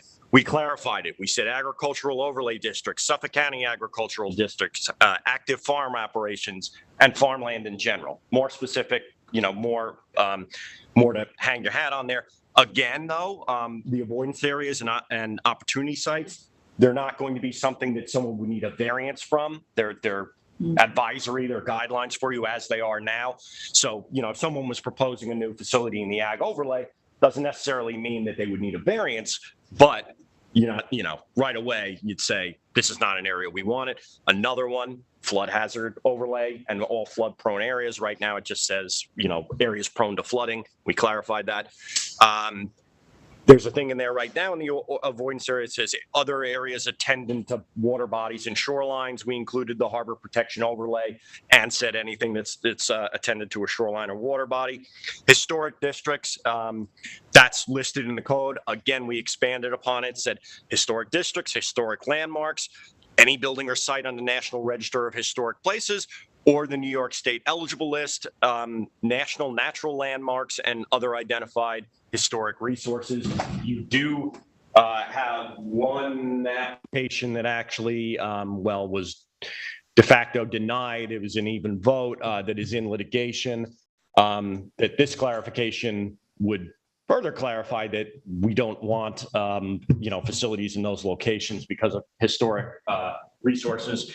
And then the final one in the avoidance areas is anything within the area statewide significance or within close proximity to it. But again, it doesn't mean that an application in those areas can't be approved. It's just letting the applicant know, here's where we don't want to see it. And then really the opportunity sites is, I'd read them all, but it's basically what I said. We start with small cell on utility poles and right of ways. It goes up to adding equipment to a water tower or a building, something like that. And then the highest, the least desirable is a new macro site or, tall tower. Mm-hmm. Eric, did I understand it correctly that the planning department and cityscape are going to do the work to determine which areas would meet the best coverage requirement, and then rank those locations Well, what we're going to do is, as opposed to the applicant doing that work. yes, I think the general idea of what you're asking is correct. What we're going to do down the road is try to find, priority would be town-owned sites that are in the areas where there is a coverage gap. Cityscape did a report, and actually it's on the town website, where they have cataloged all of our wireless facilities and made a coverage map, and it demonstrates where the gaps are. As you say, sometimes the applicant comes in, and you've seen this on many applications where the board says we'd like to see viable alternatives, and the applicant comes in with something that really isn't an alternative or really isn't a viable alternative location. If it's not viable, it's not an alternative. Yeah, well, and yeah, there you go. So what we want to do is we want to identify those coverage gap areas, because all of this starts off with the federal government saying, if there's a coverage gap, you need to let them remedy it. Mm-hmm. But you don't have to let them do exactly what they're proposing if there's an alternative that is less obtrusive to the neighborhood. That alternative could be an alternative design or an alternative location. So what we want to do is eventually, after adopting this, look throughout the town, look where the coverage gaps are, try to find some parcels and areas that might be appropriate for different structures of different heights, and preemptively kind of have that guideline so that if an applicant, let's say, there's a town-owned property here that's well wooded and well concealed, and then right next door is, a building that AT&T contacted them and wants to put a huge tower up, and it doesn't make sense because of where the building is or neighboring properties. That way we can preemptively go to those applicants and say, listen, why don't you think about this site? Here's an alternative, so we can have more control over where new facilities go. That sounds like a great idea. Because we get ahead of the applicants and ahead of them coming to us with their idea. The only issue that I would have is that, not issue, but the problem that I could see is the AT&Ts of the world saying, what do you know? We know what we need, and you're just a town that drew a map, and then it'll be up to somebody over in Central Islip wearing a robe to decide whether or not we were right or wrong. I wanted to know about an opportunity sites, because we've had this issue come up a few times where a building is being fitted for these, like the tower in Montauk. We've had any number of church steeples. Are those still opportunity sites? Well, if they're in an ag overlay near a historic resource, they're not inherently. That went without saying. I'm talking about. Look, what am I talking about? The times when church steeples, and I don't just mean church steeples, but because we've had other, we have the firehouse in Springs, that they're looking to augment their facility for perfectly valid reasons, business-wise, but it also raises problems because now, we have buildings that might have fall zone issues, pre-existing issues that, there was never a problem before, but now if you want to put a tower on it, you have to think about it. Yeah. And from my mind's eye, do we still want to do that? If we're making changes, do we still want to allow that scenario to go on, that, facilities that were not meant to be cell towers are going to become cell towers? Is that still in the? I'm not sure what you mean by cell towers, though. So you're saying an existing building? Yeah, when they want to put a tower inside a steeple or inside there is a set written in here, and I didn't get into the numbers of it, and a lot of it is federally driven, where if you have an eligible support structure, so you have a tall building, they basically are permitted to affix equipment to it under the federal law. There's not much control that we have, but there are specific guidelines on what that facility can look like. So in other words, like the picture I showed you of the Montauk Tower, where the antennas are basically flush to the building and painted to match the building, not obtrusive. They can't have an arm that sticks that antenna out at 20 feet. There's a limitation. I believe the protrusion's about 5 feet. It's also a limitation on the dimensions of the antenna, so you can't put an antenna the size of a building on another building. So, and then there's another definition in there that was added called substantial change, which is if you have existing equipment and you're increasing it over a certain size, then that's something that wouldn't meet our tier 2 requirements. It wouldn't be something that we in Cityscape would review. It would go to you guys. But for the most part, no applicant's going to do that. If they have a building and they can mount antennas to it, the design guidelines are going to match basically most of the building mounted antennas that you see. And that Montauk Tower example is a very good one.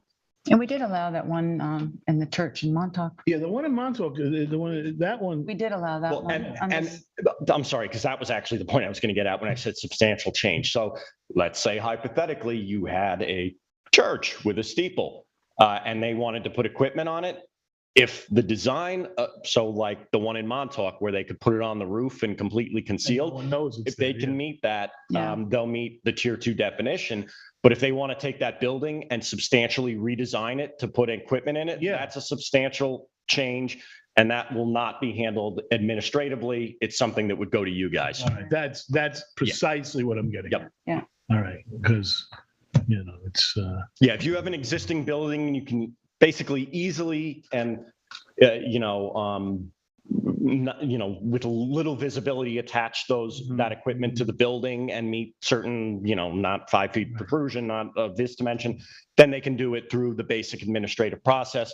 But if for some strange reason they're proposing to significantly alter the building, then no, they're not, they're not going to just get an expedited approval. All right, so basically the type 3s, Yeah. which are the ones that people feel strongly about and that require airing, public airing, and the consideration of a body charged with considering these things. Yep. Those will come to us.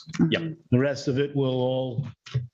And as you guys know, I mean, I estimate about 80 to 85% of the applications we get are swap outs. Yeah. You won't be seeing those anymore. Good. Yeah. Did you think that where before the applicant made the choice, and a lot of times would the planning board or just the public in general decried that choice and said there must be a better location. There wasn't enough research done. So now what's going to happen is the town is going to become the target of those complaints. So have you thought about that? Because Yeah, well, I mean, that's why we want to do an inventory and give the applicants more options. That's also why we added to the tier 3 review procedure, having a pre-application conference between the applicants and the planning department, so we can kind of discuss and see, okay, well, what are your aims here? What's an alternative that, what I mean, that we can pursue? A big part of what handcuffs you guys is that if there's that coverage gap, there has to be some way to remedy it. So that's the way, we want to be preemptive about it and be able to offer them alternatives. But, I mean, most applicants are always going to, the plan they put in front of you is what they want to do. So hopefully the pre-application conference helps a little bit. Also, if we have a list of properties and maybe there's 2 other options that they could go to, that's the path of least resistance with a town board, ideally, I'd like to take that list of properties, bring it to the town board and have them, adopt it, basically as like a plan of use of different properties. If we have that framework laid out, you can say to AT&T doesn't, or not to mention them specifically, any carrier, they want to get service in the area. So if we can facilitate that, I would think that they're going to be way more inclined to go down that road rather than fighting tooth and nail to get something that, now doesn't match our code, and we can give them an alternative that would be way easier. I agree. So It's the Randy clause. He's been talking about this for a long time, and rightfully so. It's got to be a better place, and we should try to figure it out before we're lost in an application. who's he going to complain about? It's a good idea. The town says he can't say we should look at better. Well, I think this gives the reality, because if the applicant says there is no better place, and we say there's got to be, well, now we'll have done the research and hopefully have suggestions. I think that's going to be a very good thing, and I think it's going to help us out a lot. I will temper it with saying myself and some other people in the town have already looked. There's not a ton of properties that are just perfect. Otherwise, they'd probably already have an application. We learn that with almost every application. Yeah, I know. So it'll be tricky, but at the very least, if we look at this ahead of time, as I forget who said it, but rather than just boom, new application here. What do we do? We'll at least have looked at the area and we'll have some alternatives that might be viable. Are there any, do we know, are there any municipalities that have done this, that they've scoped out their geography and said, here are the places that we would recommend to the AT&Ts of the world? In a way, not in the exact format that I see it going down, where I kind of want to list like exact properties and buildings and things like that and design criteria. But for example, one of the municipalities that we crafted a large part of this on, not the exact standards, but the sort of the idea and the formatting of it is Hempstead, the village of Hempstead, I think, not the town. And they updated their wireless code about 5 years ago when the federal government started changing their regulations. They did an overhaul of it. And what they have in there is they have very zone specific requirements. Basically, the gist of it is that their code encourages facilities in like their industrial and heavy commercial areas. We looked at that and we thought about mirroring that. The problem with it is we don't have a ton of them. We're very residential. And the areas where we do have the main coverage gaps are Northwest Woods, Springs, and the Napeague stretch. And there's no commercial properties in those areas. So we couldn't really follow that model, but they didn't identify specific properties, but they identified zones where they want it. And then they had some other restrictions, kind of like point in a certain direction. Hempstead has an abundance of industrial and commercial. Yeah, they're huge, Yeah, no, they have Hofstra. Yeah.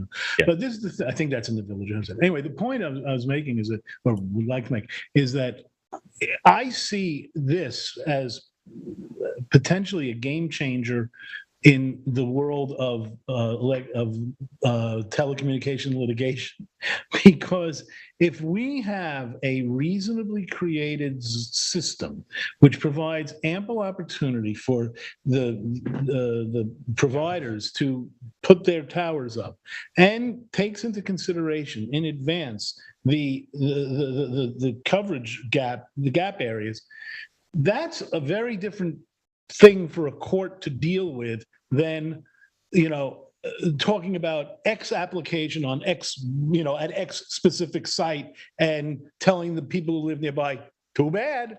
It's a zoning code of itself. And I think that if it's, as with all zoning codes, rationally thought out with a variety of opportunities, I think that even with all the federal law that supports pretty much free reign for cell towers, it's something that might be approved by a court, because you're not shutting them down. You're not preventing them, and you're giving them ample opportunity to put the towers up in places that make sense to the town in the first place. I like it. I like it a lot. Yeah, I hope so. That's our intention. Give me the robes. Yeah. But yeah, some question. Yeah, sure. Sorry, Randy. Okay. First of all, Eric, great piece of work you guys did. I agree with you. This whole proactive thing is really, really great. So I have a question about the gap analysis, and how does it work with, I guess there are at least 3 major companies. Yeah. So what if AT&T has a gap, but Sprint doesn't? Does that mean there's a gap, or that there isn't?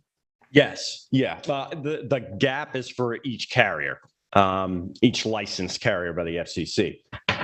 So, they still have that argument going for them, at least in that is a big thing that we, Sam was just saying it really, as I read the law, I'm not an attorney, but we've had attorneys advising us and we have Cityscape advising us.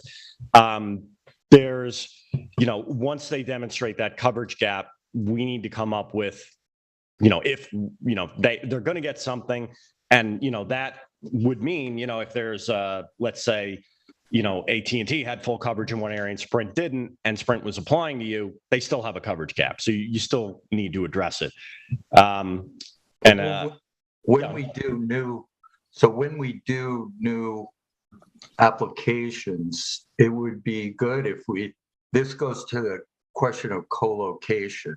I mean, if all three companies have a coverage gap and one of them comes in for a new cell tower, would we be able to try to have them all solve their coverage gap in that one application, or make sure that the one that's leading the charge makes provision for the others, so we don't get three tower applications? Not only are we providing for that, we are encouraging co-location. The town code right now discourages co-location. I think the original idea for that was just looking at a tower like the one here at Town Hall that has a ton of equipment on it, and has a higher profile. But, like we were just saying, there's not a ton of locations that are actually truly appropriate for wireless. So when you do find one and you do have a tall structure that can fit all of the major carriers on it, we think that we should be encouraging that, using existing facilities. So that's something that's written in here, is to encourage co-location. And yes, to consolidate equipment to one location or a few if necessary. Is there much about design, of tower design? No, and that was something we considered. Cityscape actually put out a poll, a wireless poll, which is also on the town's website, which asked a number of questions, and included in it were pictures of lattice towers like you have here, monopoles, stealth monopoles. They also had pictures of like faux trees and things like that you could use, or fake bell towers, or in flag poles. And the one thing, so that was a part of the wireless poll that went out to the community. Another was, what's your biggest concern about wireless? Do you feel that your coverage is good, horrible, okay, good, very good, all those questions. So in there, there were pictures of basically the three major types of tall towers: lattice tower, monopole, and guide tower, which is basically a lattice tower with guy wires. The only one we have in town, I think, is the one on Abraham's Path and Springs Fireplace Road. But yeah, so there, when we sent that poll out, the one thing we found was that it was basically, when we showed those pictures and we said, would you be okay with these? It was like an even split. And really the takeaway from the poll was, we want more coverage. Yeah. And the public didn't really seem to have a preference in that poll for any particular design. So we didn't write it into the code like it must be a monopole or it must be a lattice tower. We stayed away from that, but there are design criteria in there as far as like, the mounting of the equipment and things of that sort. But we didn't go down that road to encourage one type of tower over another, basically because what we got from the public was, we're okay with any of these, given that it's in an appropriate location and we can get more cell coverage. And not next to them. Yeah, well, that wasn't a question in the poll. Not right next to them. Yeah, right. Just give me service. What an I think you did a unusual great event. job. I read through it really. I don't see any changes that I would add. I think, yeah, it was pretty clear. It's Good work, Eric and Town and Cityscape. Yeah. Yeah, like I said, Cityscape did the bulk of the work, so I can't I take all think, the credit. from a planning board, from an administration of the planning board point of view, getting all the stuff, the little stuff, if I can, off our plate is really just a benefit, because, it means we can. And And it it's saves not- them time too, right? I mean, that's they what I drive was all gonna the way say. here. just, Yeah, I know. Well, can you imagine how much expense these companies, Not that I worry about their expense, but just, It affects ratepayers, Yeah, that's true. That's true. Save Yeah, yeah. those a penny on Yeah, you're right. bill. Those little swap outs and those minor applications, they're a waste of your time, they're a waste of my time and town staff. And they're also not consistent with the federal regulations, which say that, our process right now doesn't meet the timeframes, doesn't meet the requirements. So I think that I've spoke with at least one person who represents wireless companies. You've seen him up here before. And, we didn't go through all the ins and outs of all the code changes, but it seems like it will be a very welcome change by the carriers, because this defines the process. Here's your tier. Here's what you need to submit. Here's the standards. Here's the time frame. We even put the time frames in there that are federally mandated. Here's what you get. Here's the process. No guessing. No surprises. Here's where it. How does the public Eddie Schnell? how does his department fit into all this? Anything that's town owned, we're the landlord, and we have lease agreements with the carriers. That actually is why T-Mobile at 411 Daniels Hole Road is not on. It was originally going to be on because it was actually going to be on for a memo and a resolution, because we're actually past the federally mandated time frame. But in that case, it's sort of a different situation, because what they're proposing is out of their lease area, so their lease agreement needs to be redone. Also, their lease is expiring soon. On that particular site, that's one of the ones where you guys approved a new tower, and there was that old decrepit tower, and they were the last holdouts on it. So Eddie reviews those. In this specific case, Eddie told those applicants, he said, no, we're not, you're outside of your lease area and you have to come to us as landlord to update the lease. We want you to move over to the new tower. They're going to be coming back to you with a modified plans to put them on the new tower, so we can get rid of the old tower, which was the entire idea. So Eddie is involved anytime it's a town-owned facility that especially has police equipment. Well, that's really more. The town-owned part, I guess, that makes sense. But what I would like to know is if Eddie, sorry to use his name, but if Eddie says he knows there's a tower going up somewhere, and for whatever reason, emergency services needs to be on that tower. Does this new program accommodate that? It doesn't really affect it, because that was a separate project that the town's been undertaking, which is the Police Emergency Services Communication Network. Everything that Eddie Schnell and the police department and emergency services need to update and modernize the network has already been approved. A lot of it has already been built. There's a major tower in Montauk, but basically, this is kind of irrespective of what they need. They have what they need. They've been approved for what they need. So. Okay. Do you need anything else from us? Yeah, I'm wondering how it dovetails with SECRA. So we have these federal timelines, but what if can we still find a particular tower that it needs an environmental impact statement post-decade? Yeah, sure. And does that affect the timelines, or? Not really. Once you pause decade, my understanding is that it's basically starts falling under the framework of SECRA, where they need to submit a complete environmental impact statement, and that process begins. But no, I see what you're asking. And, they don't need, it's not like, you have 120 days to review the application, and, after it takes a month to get in front of the planning board, and then you pause deck it, and they're not going to have an environmental impact statement ready.